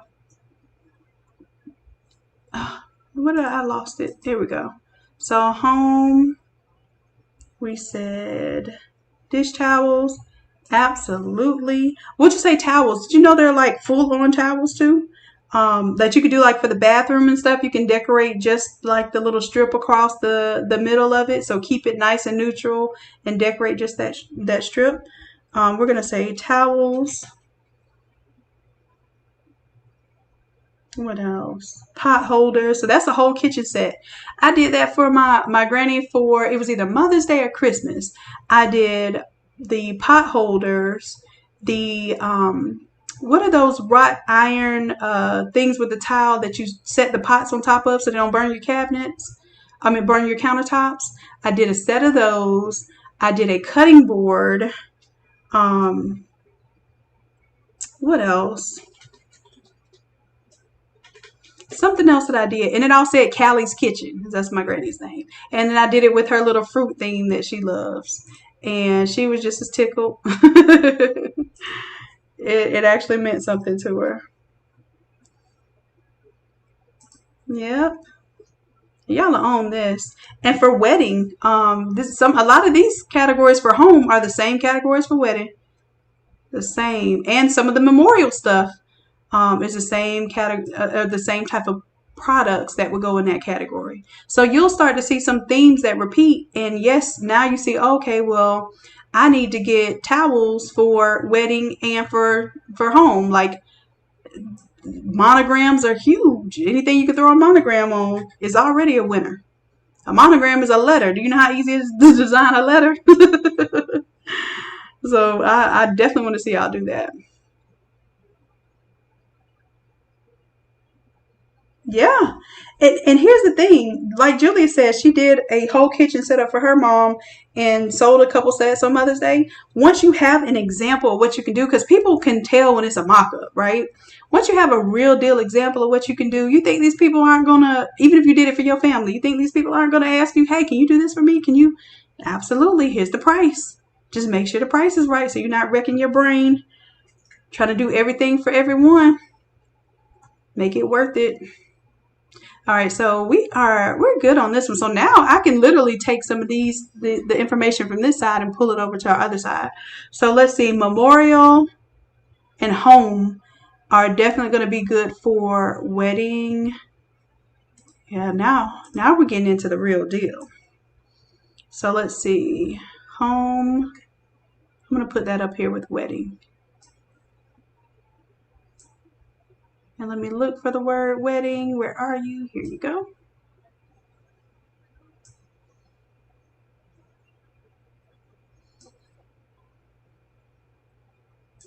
Let's name that folder wedding.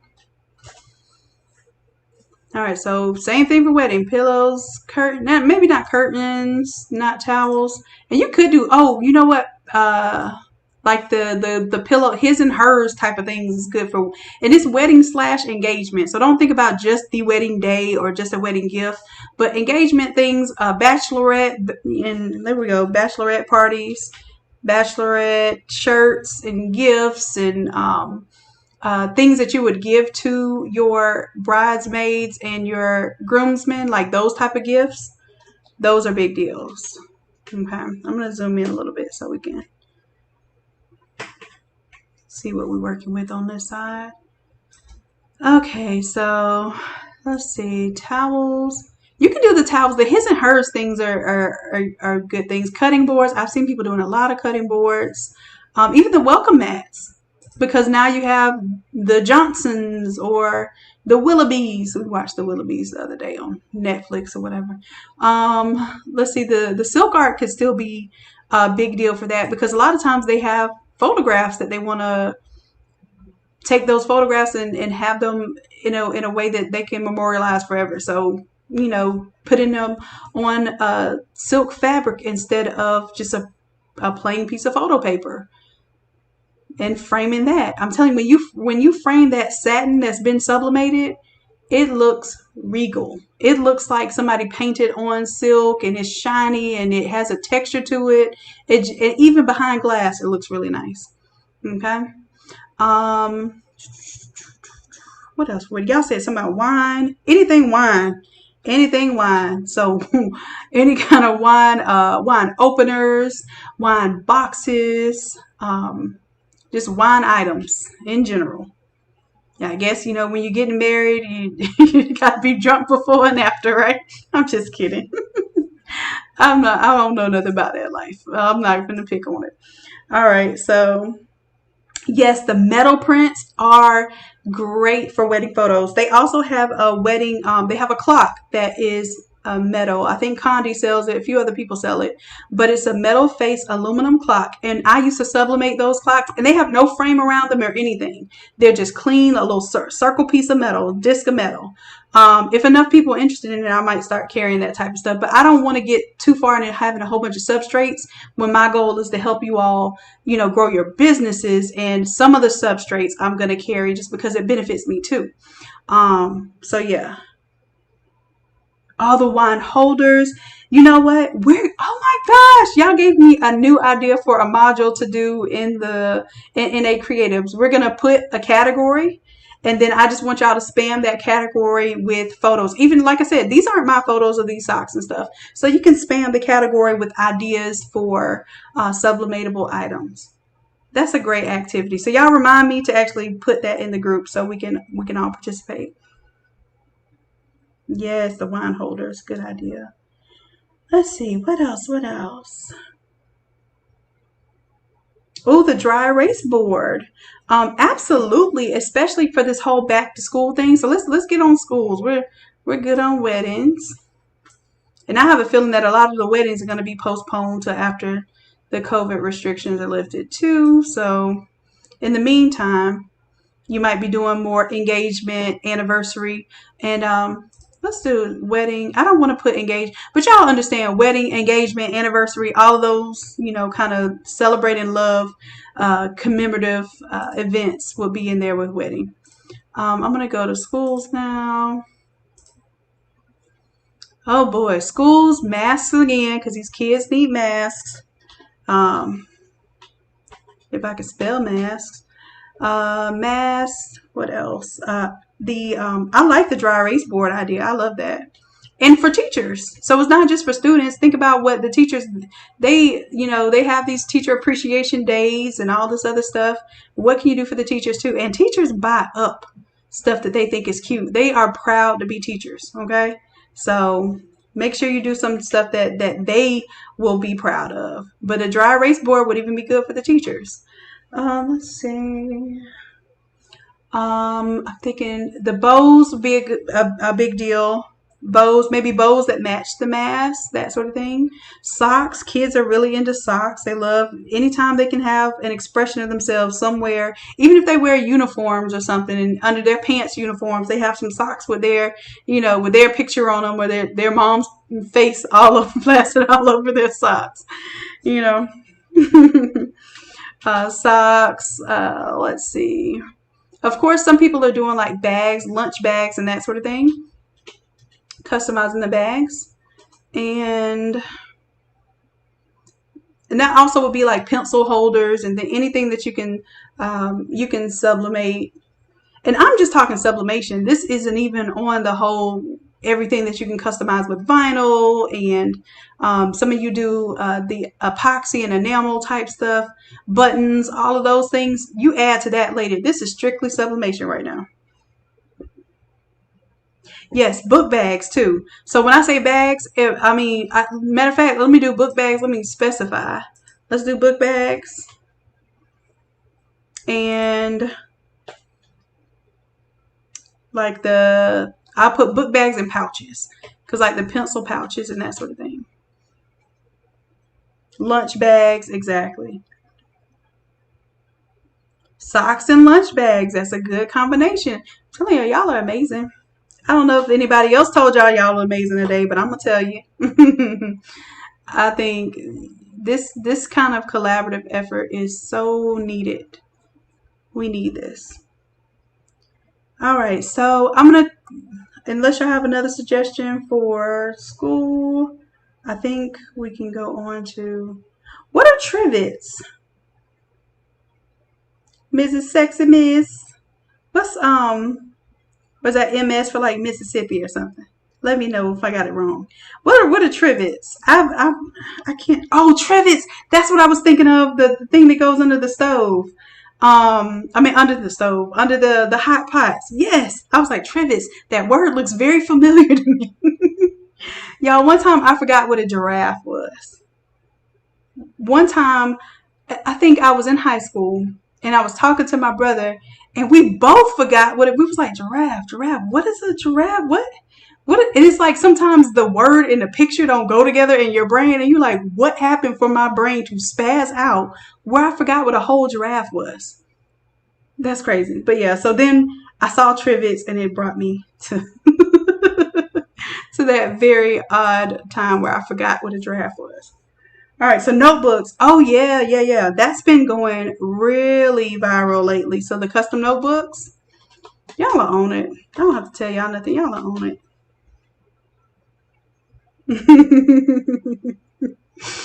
Yeah, so y'all let me know what's a word that you have forgot at some point in time. You're like, I'm crazy for not knowing. Like, I know what this is. Why can't I imagine it right now? If that's never happened to you, it's fine. But if it has happened to you, let me know. Was it an animal? Was it an item? Was it a vocabulary word that somebody said? And you just know, like, I know this word, but I can't say nothing because I feel real slow that I can't bring it up to the top of my brain right now. Yeah, that's life sometimes. All right, so let's see. We need to bring text into the sports category. Sports probably will be one of your number one. And like I said, y'all, be careful with them sports. Here we go, sports. I'm gonna go ahead and bring. Here we go. Ooh, so sports, y'all already know. Definitely shirts. Another big thing for sports is especially when it's cold out there. Additional items that you can do are scarves. Why would it let me select my text here, sir? Okay, so scarf, gloves. I'm gonna put scarf/gloves. The gaiters, like basically that's acting as masks for a lot of people now, but they also act as face shields in the cold. So let's call those gaiters. Those seats, the little cushion seats.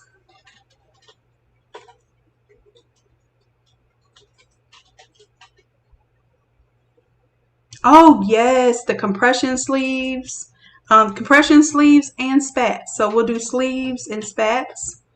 The spats are the kind of fittings that fit over the cleats and onto the socks. Somebody asked me what that was the other day. Because they asked me, hey, do you customize cleats? And I was like, no, but I'll do some spats. I used to put stuff on cleats. I used to put vinyl on cleats. But anything that's outside of my normal day-to-day operations of pressing something sublimation, I just try not to even get into anymore. I just tell people, no, I don't do it. Or I charge a price. Some people call it a FU price. Like, just charge some astronomical price that if they want it, it'd be worth you bringing out your vinyl cutter and anything else that you don't want to do, your sewing machine. Like somebody asked me, hey, can you sew me some custom masks? Or, I really don't sew. I have sewn. I don't like to sew unless it's something I really want to see come to fruition. So if somebody asked me to sew something, I have to give them a price that would be worth it if they said, yes, I want it done. And even then I'm kind of like, dang, I should have charged more. So yes, headbands.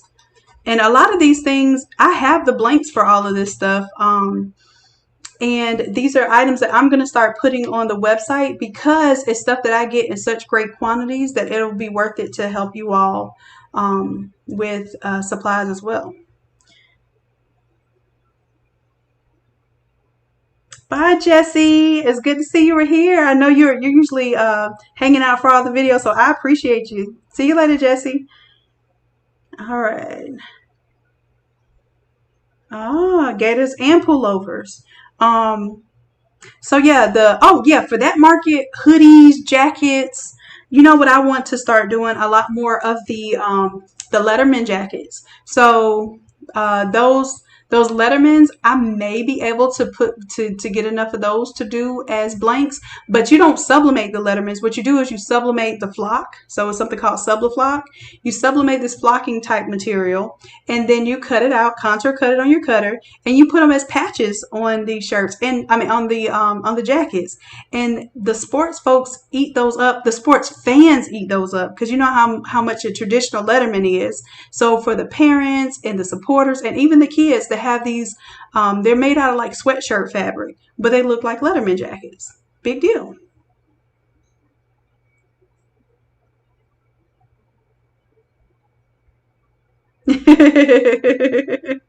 All right, Julia, I will show you. We'll get on that another day.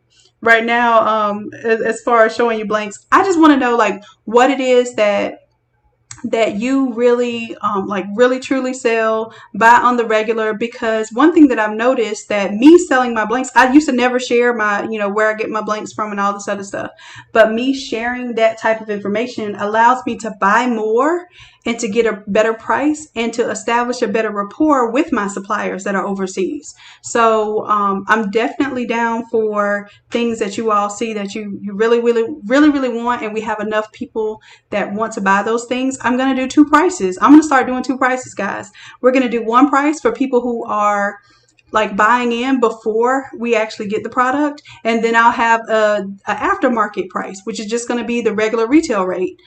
So then that way the people who are on top of things and want to help invest in their inventory are also helping me get a better price and a better rate for the product that I have to sit on. Because if I spend $5,000 on some product and I have to sit on it for 3 months until I make my money back, that's me solely invested in that. But if you all are helping into that, then we'll have a lower buy-in price for those items. Then once they come in, the people that are going to buy them retail when they're already here will have that option too. So it's a win-win situation. And I have some really cool products that are not on the market yet that I cannot wait to show y'all to get on this market. All right, so another thing is leggings. So speaking of leggings, I have some special leggings that I have prototyped, getting ready to put up for buy-in status. And then after the buy-in status, we'll do the retail rate.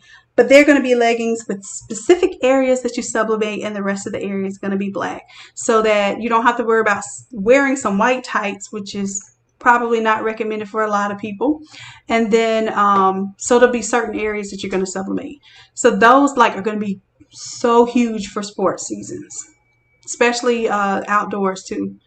All right, so I'm going to put that on there because y'all are going to be wanting these leggings, I'm telling you. And sweatpants too. So they're going to be sweatpants and leggings. They're called joggers. Joggers. All right, so we did well. The stoles are definitely still selling. We need to put those on the school side. Those stoles, man, those stoles had me going crazy. Where do we put school stuff? On this side? Yeah. Stoles and graduation caps. Oh, they had me going. So let's say bows. Bows and socks will go on one level. And then we'll do stoles and caps on another level. Stoles and caps. And I don't even do the caps. I do the cap toppers. Oh, woo. Y'all, we're almost done. All right, so birthday. Y'all already know about this birthday. I meant to hit Alt and click and drag so it make a copy. Birthday. And I want you to think kids' birthdays and adult birthdays. Even though you probably wouldn't put them in the same section because a lot of them will be differently themed, I feel like it would still be worth it to put up a generic category for it. So where's birthday? Birthday's here. All right, so birthday outside of shirts, because we already know shirts. What are some ideas for a birthday?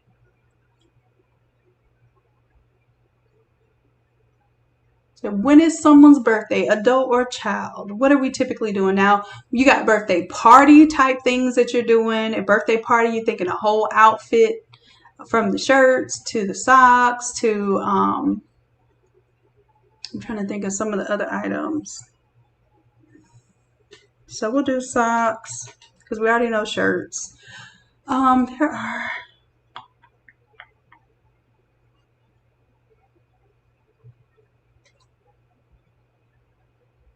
thinking of besides birthday outfits. What about like tumblers and that sort of thing? Oh yeah, the banners, balloons. Yes. Banners and balloons. Balloon. So balloon has two L's and two O's. I'm gonna guess. Let's see. Thank you, Sheikah. um, what else? I'm thinking. Like I'm trying to go back to my brick and mortar days. When I tell you I would get some of the most random requests, and the saddest thing about the random requests is not that people would request the random stuff. It's that I would say yes, and I know I could do it. Yeah. I'm trying to think of what the things were that people wanted. Of course, they wanted those backdrops, so we'll call those banners. Um, the tutu outfits. Oh, the tutu outfits were tremendously popular. If you could do the shirts with the socks and the little tutu skirt. I even got to the point where I stopped making tutu skirts because I used to make them for a little while. I'll do anything just to learn it, and then after I learn it, I pass it on to someone. So then I let somebody else in the community create the tutu skirts, gave her all my tool and all of that stuff. Like, hey, as long as you make my tutu skirts on demand and put my products above priority of anybody else that orders, because my people are always last minute. I'm gonna give you my whole. I had about probably $600 worth of tool to make tutus. I give you my tool and just make me priority, and I would come same day, next day she'll be bringing me tutus. So that, and I would still pay her for the tutus, but that was kind of our relationship. So make like pacts with fellow creators. You can't do everything. And if you try to do everything, you're going to be looking crazy at the end of the day. And I can attest for that because that's been me on multiple occasions. So yeah, if you have somebody else that can deal with the fabric and stuff while you deal with taking orders, growing your marketing, even get somebody at some point in time to press stuff for you. Like there's no reason why you could be growing your business and you're back in the back pressing 200 shirts when you could have somebody doing that for maybe $10 an hour while you work on growing the business. So there's at some point in time you have to realize you having your hands on everything stops you from money from getting in your hands because your hands are busy. Okay.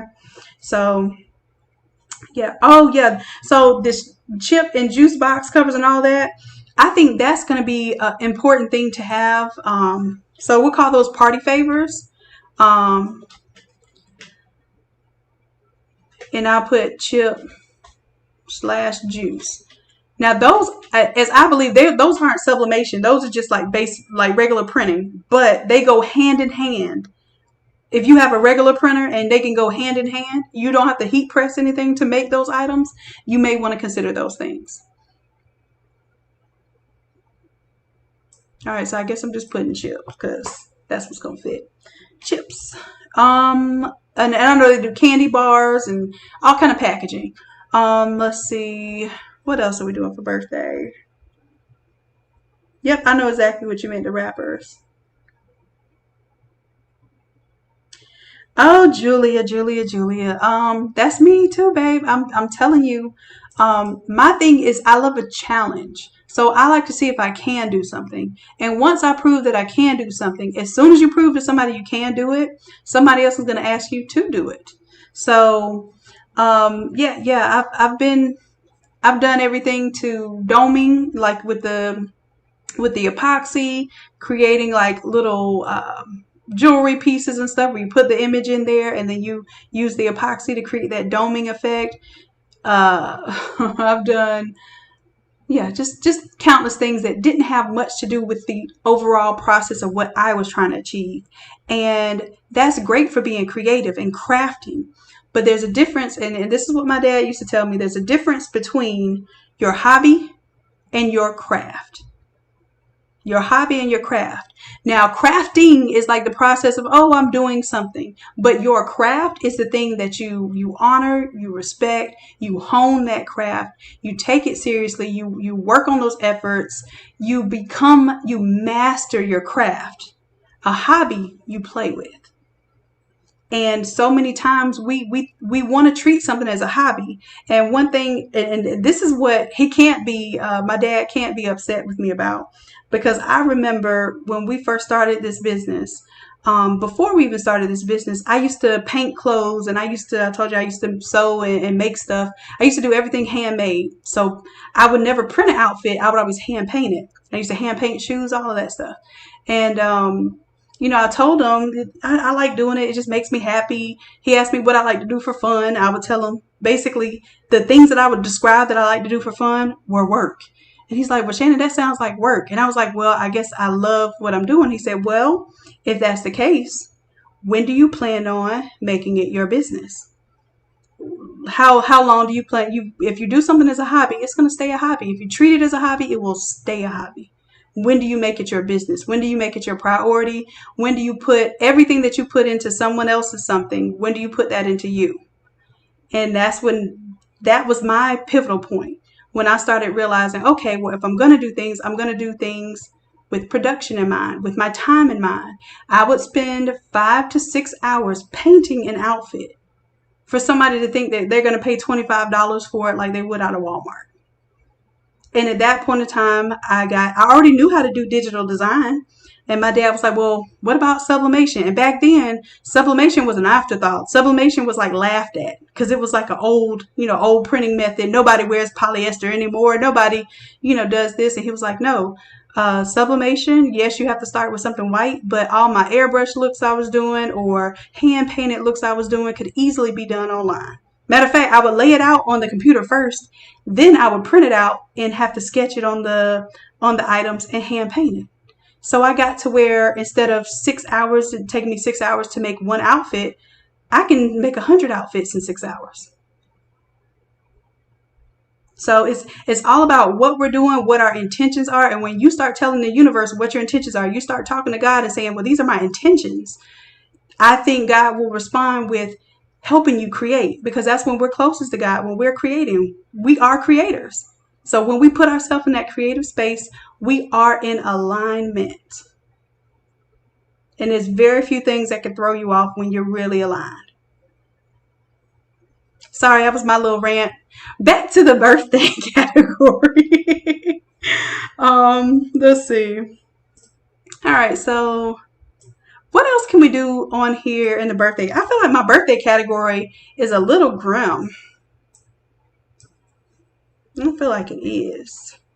But mainly, I mean, that's what it is. People looking for t-shirts and things that they can wear for their birthday outfit. The tumblers and stuff. I'm thinking adult birthdays now. Tumblers, wine favors, anything that has the theme of drinking when it's adult stuff. Right? Milestone birthdays. I want y'all to think about those milestone birthdays, like the 50s and the 40s, the people that have the money to spend because they have disposable income. Those milestone birthdays, they spend a grip on making those look very extravagant. So I'm thinking like 40 and 50th. Those birthdays, they want to feel nice. They want to feel extravagant on those occasions. Okay. Well, I'm glad you love my rants.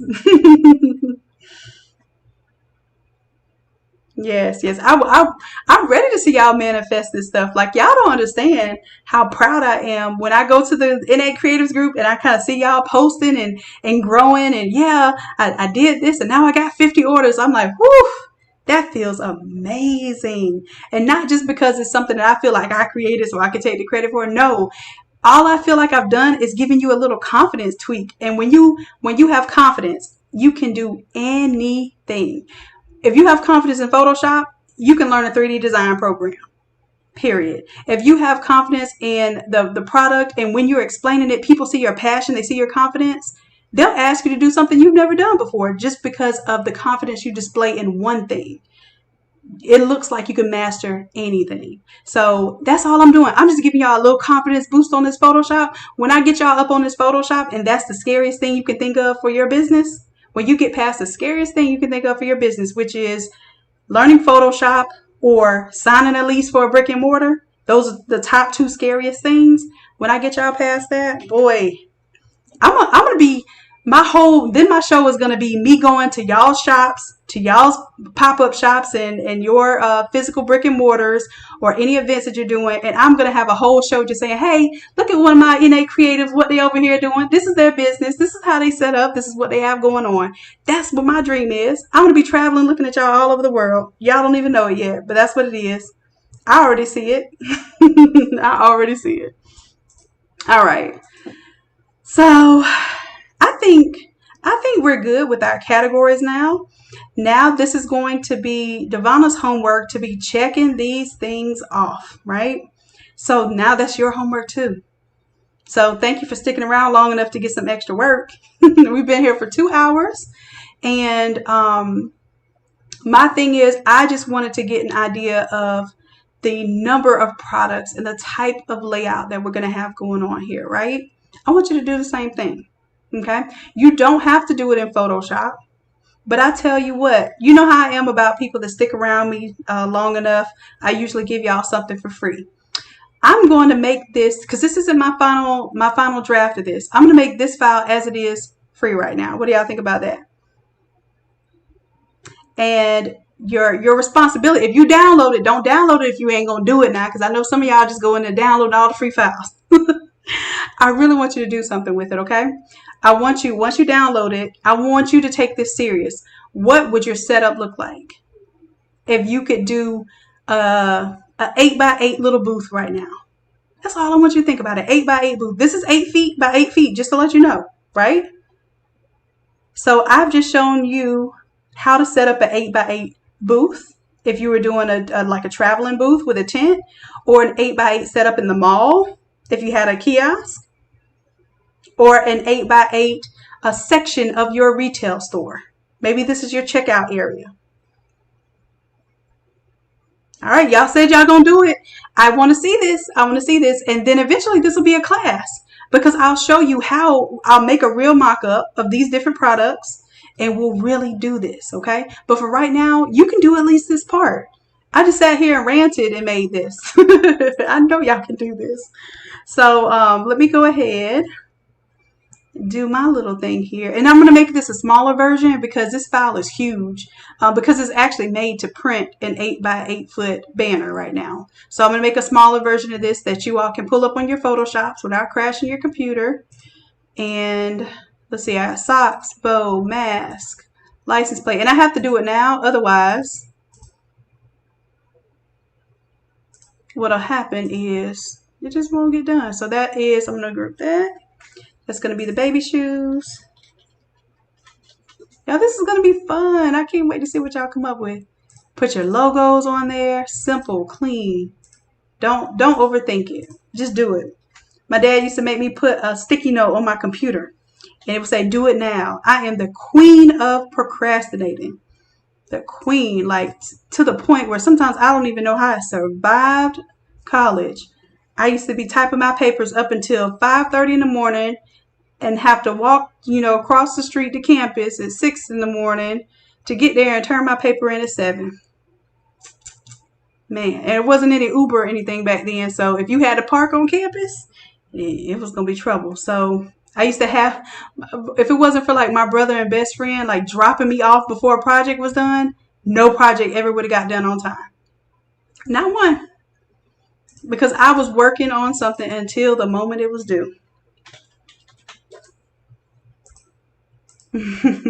So I have to thank God for the people that that He's placed around me to be able to tolerate all of my randomness. Boy, I tell you, I'm always late, but worth the wait. That's what I tell people. That's my little confidence boost on me always being late, because I am horrible. All right, so this one's going to be shirts. All right, so these are like the mock-up images. And then these are going to be our categories. So we're going to call this left categories.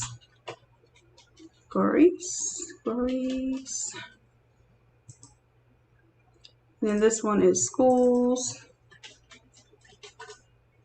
This one is wedding.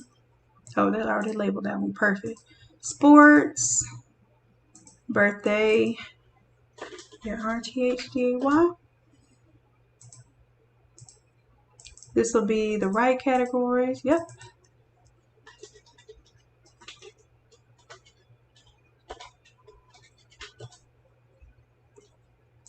And this will be logo 1. I'm going to go ahead and rasterize that. And rasterize this one. So this is where your logo is going to go. Oh, you know what? As a matter of fact, if I make it a smart object, then all you have to do is open it up. Let's do that. Let's do it. So you only have to put your logo in once. If I make this a smart object, convert to smart object. And this is a project, I haven't tried this yet, but you know, like I said, I feel like if there's anything I can think of, I can do it, right? So I told Devon we're going to make this a foam sign. So we're going to get the vinyl printed. It's permanent vinyl that's laminated, right? And we're going to adhere it to some foam core. And I'm going to get my little wood burning tool, my little hot knife tool, and cut around it. And we're going to see if we can make a 3D sign. Now, I know some people have glow forges and they can do it with that, but I kind of wanted to make it substantial and kind of large, so I don't know if that would fit. Probably wouldn't fit in a glow forge. So, and plus we don't have a glow forge, and I'm tired of investing in equipment just to try out my silly ideas. So, yeah, we're going to do this as a smart object. All you do is double click there, and once you open it up, take a little second to open up. I'm going to see if I can show you how you switch out the logo.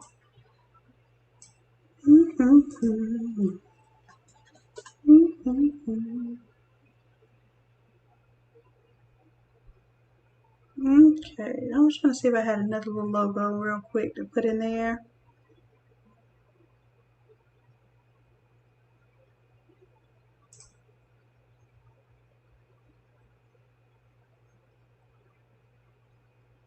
Dang, I have too many logos popping up. I can't even get it to slow down so I can click one.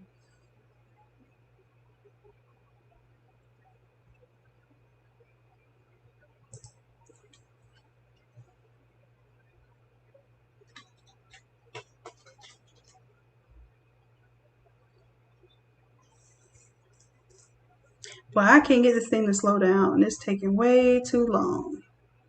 But I did want to show you what would happen if you want to change out your logo. I'm just going to let it, I'm going to talk and then I'll let it finish loading whatever is loading here.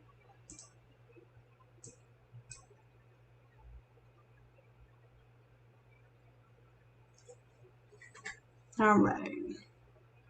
So this isn't a PNG, but I'm just going to go ahead and do this one just to show you. Select the inverse. So what happens when you take one off and you hit yes, because you're going to save. And that's what it'll do. It'll update wherever you had the logo before, it will replace it. So I'm going to do Alt, click and drag. So I'm creating a copy here. Or at least I thought I was creating a copy, but the computer has not caught up with me. And this is Erica. Erica Kane, her, it's not necessarily a logo, though something I helped her out with because she helps me tremendously. She's amazing. So she has a group called New Blinger Slinging, and she teaches folks how to do the rhinestones, which might be something like, since you're into sublimation, might be something you're interested in doing and adding to your product assortment. All right, so, and of course, if we were doing this style logo, you have to make it bigger and taller because it's more of a square logo. The other is more of a horizontal logo.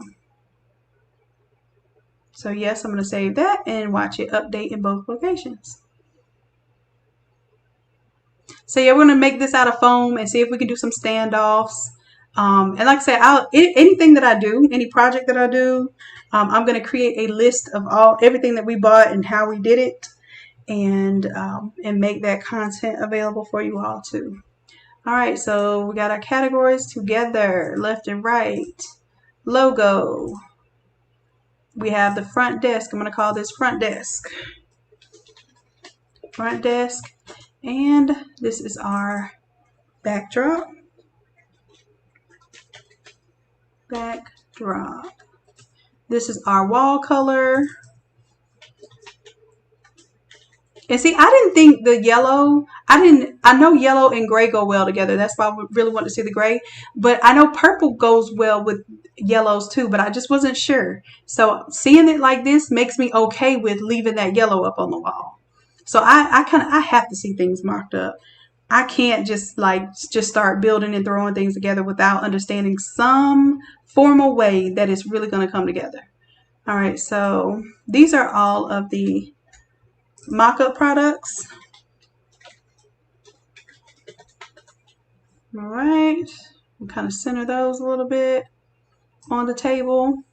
And see, if you had your products there like this, you wouldn't even see, like if you had a computer screen on the end over there. Maybe I'll do that.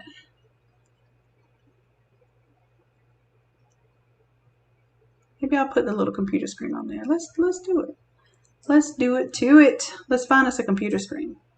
Or maybe even a TV. So flat screen TV. Let's find an image of a flat screen TV. There we go. And I'm going to look for a PNG.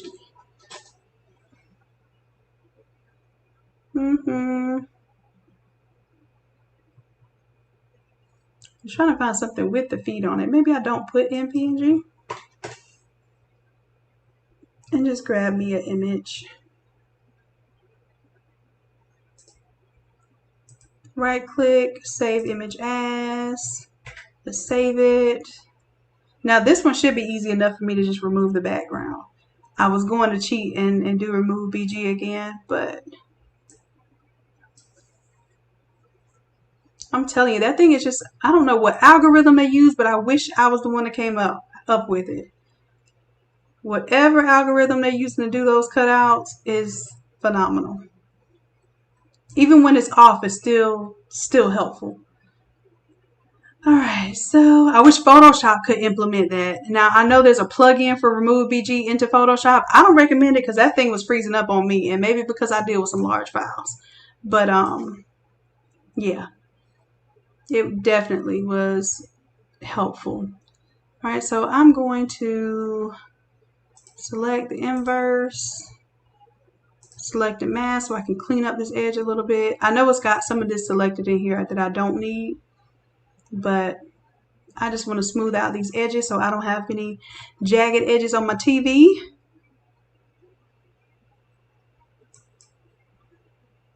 And I'm okay with that little white space around it. I'm cool with that. I just want to create my layer mask and figure out where this TV's going. Now, for this one, say I'm just doing extra work I didn't intend on doing right now.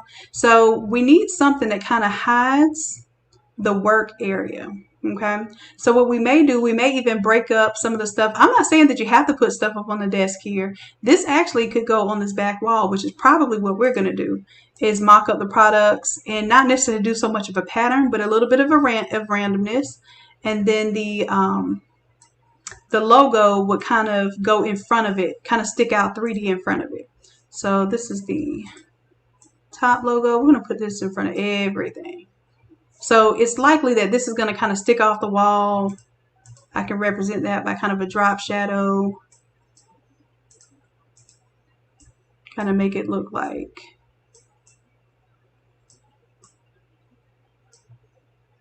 it's popping off the wall a little bit. There we go. All right, so we're thinking of having things just behind you so that when the customers are talking to you, they have something to look at. They're not just staring at you working. Like, you want to do things that keep people occupied. One thing I can't stand is to be trying to do some work and then somebody just talking to you in your face and you like, oh, if you leave, I can really actually get the work done. And that's why I used to be up to my shop till 2 o'clock in the morning. Yeah, I'm sure some of y'all know what I'm talking about. So she wants to have like a little work area. I'm thinking over here in the right. Well, when she's behind the desk, it's going to be to her right. Is the best location because when you have a heat press, things of that nature, you don't want somebody's child randomly reaching over and touching that. So honestly, maybe even having the TV at an angle would be some good because that big old TV is going to block some stuff. So over here you can see down low, see the kids kind of pulling on your stuff and messing with your junk. Because if you build the table up really high, you can't see when kids are playing with stuff down there. And that's just and not that I care about kids tearing stuff up as much as I do about their safety because they could be pulling on something or hanging on something and you can't see them and stop them. So I like to have it to where I can see, but I can also block off some things that I may not want to see. So for instance, if I take this mock-up products, I'm going to put one on the table and one on the background. And see how we automatically created 2 layers of visual interest and still have that TV in there? Now I want y'all to randomize it. Please don't. I want y'all to really take time, randomize this, make this like look like something that you actually would have. It looks very patterned to me right now, but hey, that's what it is. All right, but we put that TV right there. You can still see over it, see the little bad babies pulling all on your stuff. You have a little workspace behind there so they can't see what you're sketching on and doing back there. Maybe this is the TV that the customer sees. Your monitor is immediately behind that. So your little monitor is hidden by this big old TV in front of it. And then the customers have something to look at and not, be staring at your cavities and everything else you got going on in your mouth while you're trying to get some work done. All right.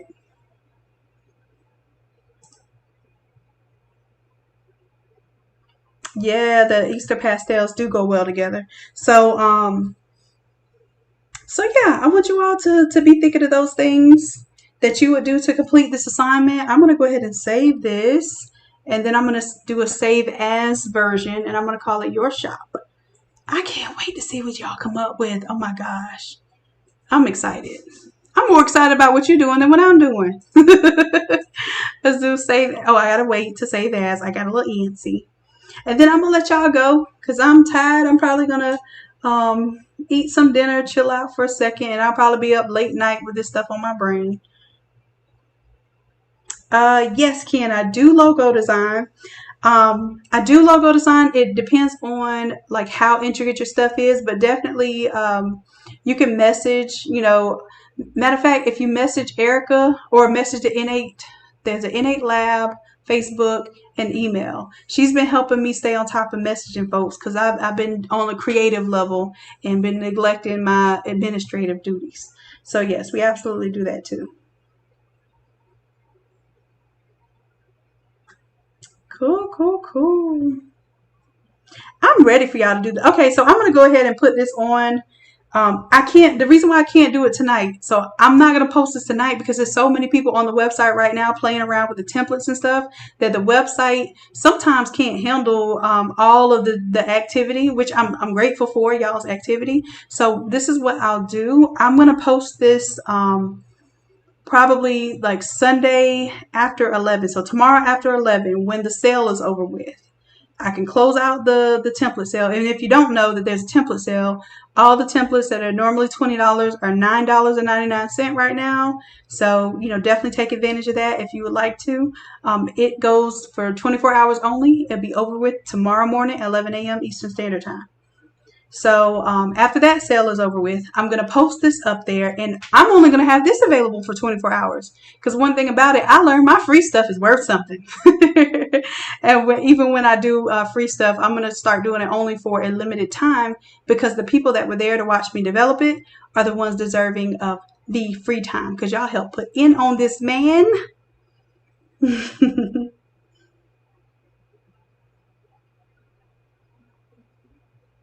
All right, let's see.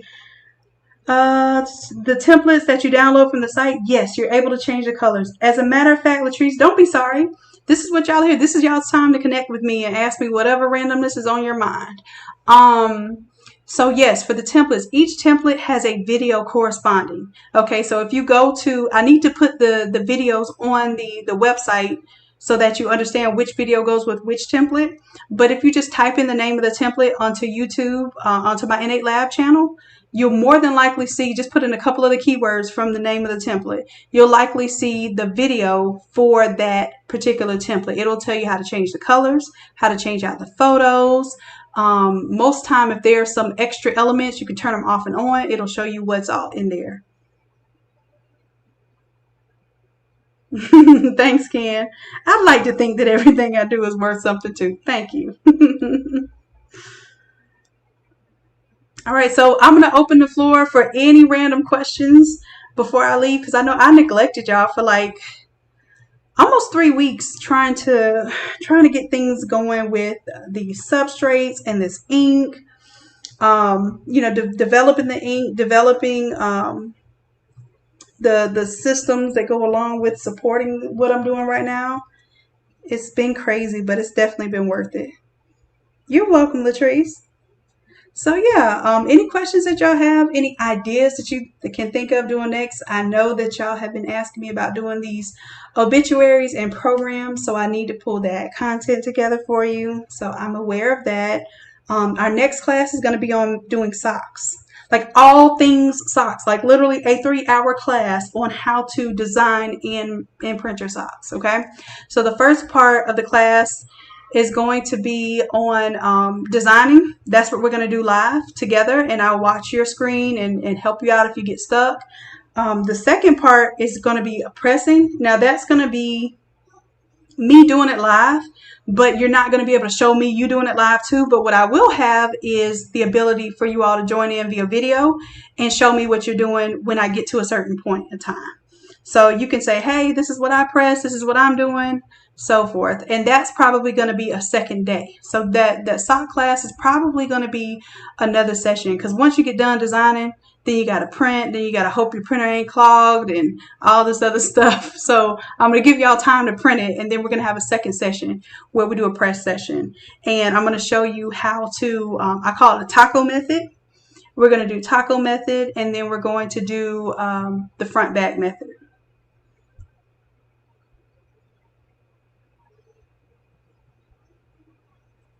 Yes, Elizabeth. The socks will be going up on the website this week, and the socks already have the inserts in them. So they're already stretched out, ready to press. They're, you don't have to use jigs at all. They have the jigs already in them. Every single pair of socks you buy will have the jigs in them. Okay.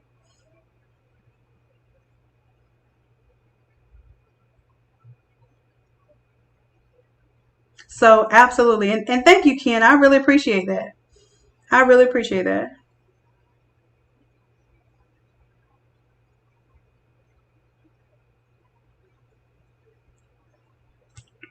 Let's see. One.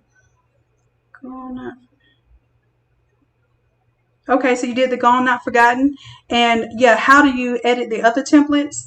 The other templates, matter of fact, I'm gonna show y'all. I have y'all on my y'all can see my screen. Let me give you some ideas. Come in. Come in. What's up, Boogaloo? Yeah, I'm doing. Oh, I thought it was one of the kids. I'm doing the live right now. Showing. Right. Yeah, I'm showing them how to set up there. You can come see it. No. Oh.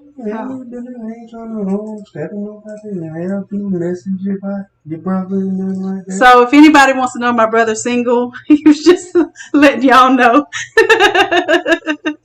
I'm trying to miss nobody, you know. Anyways, but yes, my brother's handsome. He's a great dad. All right, so thank you. Love you. Bye. No. I want to take the whip. Oh. I thought she was going up to the witch. Go ahead, leave the door open so I can hear the kids. Okay.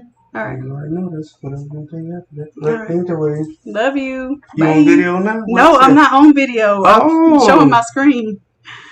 What you mean? Handle your business. Thank you.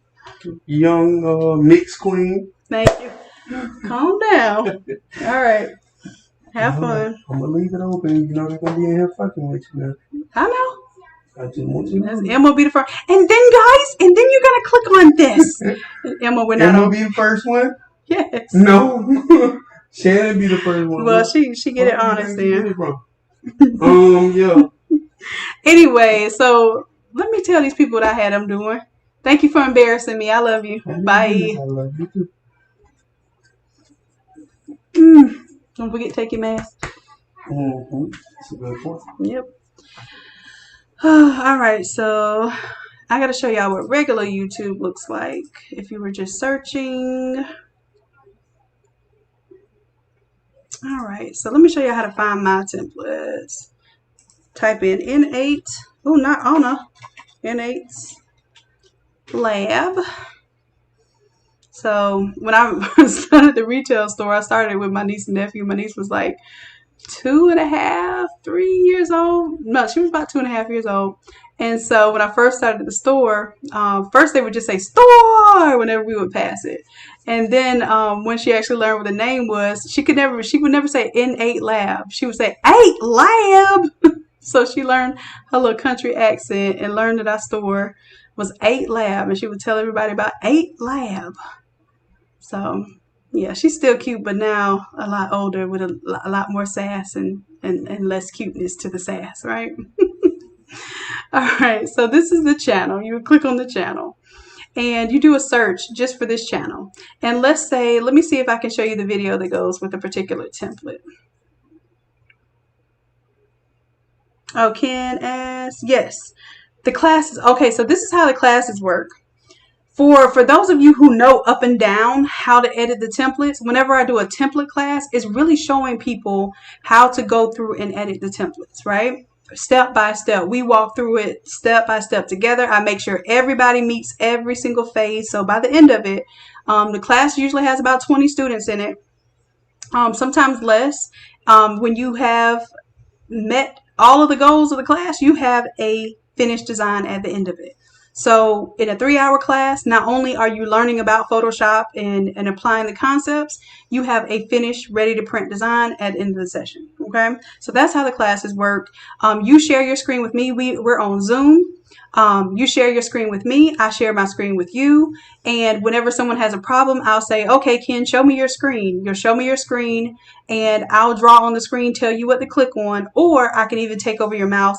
If you got really far gone, Ken, let's just say you was going crazy and you just added some extra layers and did some crazy stuff. And then all of a sudden your settings changed. I can go on your computer with my mouse and change your settings and fix things for you. Okay.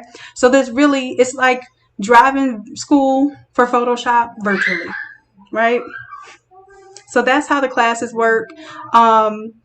I also have pre-recorded classes. So I'm going to offer the pre-recorded classes at more of a discount because you're not interactive. So I don't have to spend the energy physically checking on you, but you'll still get the content and you'll get to see the mistakes that are made. One thing my brother tells me all the time is that when you watch people's tutorials, they don't show you the mistakes that you make. So if you don't see the mistakes, you get stuck and sometimes you don't know how to get past that point. So you get to see everybody's mistakes, everybody that was going ahead of the class and got a little stuck, or some people that got stuck before they even got in the class. You get to see those things as well as the final product. Okay, and the correct steps. You get to see the good and the bad. All right, so let's see. Awesome, Ken. So we got you converted from Corel over to Photoshop. Photoshop should be paying me now. Matter of fact, I might need to hit them up. We've got a lot of people converted to Photoshop, and I'm proud of y'all because Photoshop is one of the most intimidating programs that anybody could ever speak of. All right, so let's see. Let's say that you want to do, I'm going to find one of my older templates. I think we'll just go to 5. One that may not have the video on there, which of course I should be doing. I should be putting the videos with them. So this one doesn't have the video. Normally, for my new ones, I try to put the videos on here with the template. So it'll be like the last thing you can click on is the video tutorial. So let's check this. I'm going to do copy and paste some of this title in here and see if it just comes up when I copy and paste the title. There we go. See, I copied and pasted the title, and there it is. All right, and both of these videos are the same. It's just one uploaded before the other. See that? And I'll show you. Personalized. You didn't just. I don't like to hear my voice. But yeah, so you'll see all the process: changing out the photo, changing the wings, changing the colors. There we go. Changing the whole thing. All of that for you all. Even taking it down, I even took it down and made it a 13 by 19 version for you. All of that on that video, okay?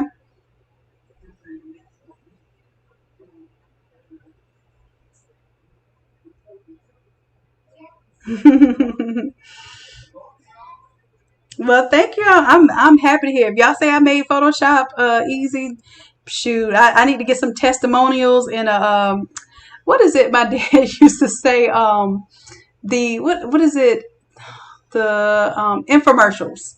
I need an infomercial. I need y'all to be in my infomercial. Do you want to learn Photoshop? I know y'all will be down. I know y'all will be down. So yeah, my dad used to say with the infomercials, he said you could be a millionaire if you could make a $1 profit on a million things that people don't even know that they need or want. So we gonna put out an infomercial. I'm telling you, we finna grow together. I don't know what y'all thought this was. If this was just about making shirt designs, but nope, we're about growing business over here. So I'm ready to see it all. All right, so I'm so glad to have y'all, but I'm also about to wind down and try to get my mind together for tomorrow because we are going to be working in the shop tomorrow. So you all, somebody remind me tomorrow, and I know y'all will remind me tomorrow to put up the link for the free download for this, and I'll figure out what we're going to call it. And what I'm going to do, I'm going to have a requirement to download it. So somebody's going to have to screenshot liking this video, and hopefully they at least watch it a little bit. Okay, so while y'all are here now, oh, this is going on to the next video. I thought this was me right now. Okay, so let me put up my screenshot right now, and I'm going to know my true A1s. Look at this, giving me recommendations. Okay, I'm going to know my true A1s because y'all are going to have this on your screen. I'm going to put A1 right here. My A1 day ones for this. I hope y'all know how to screenshot. If not, you can go back to this video and do that. But I'm going to Control T. Transform that and put A1 big. So when y'all screenshot this now, hold on. I'm going to make my A1 bigger so y'all can see.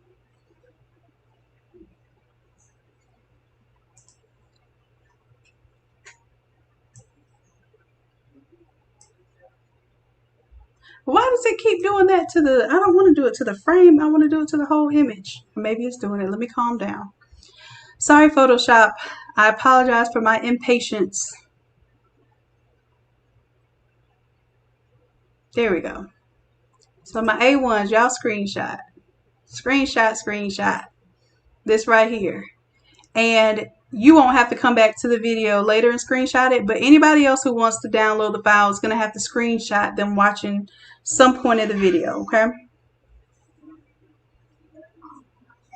All right, so yours will be ready to go. As soon as I release this tomorrow, I'm going to say I'll say it's probably be around about 12 o'clock in the afternoon. All you have to do is upload your screenshot and you're going to get this file for free, okay? All right, loves. Well, I appreciate y'all once again. I love y'all for real. And I wish you all the best in all of your creative endeavors. And I will check in with you soon. I'll see y'all tomorrow, okay?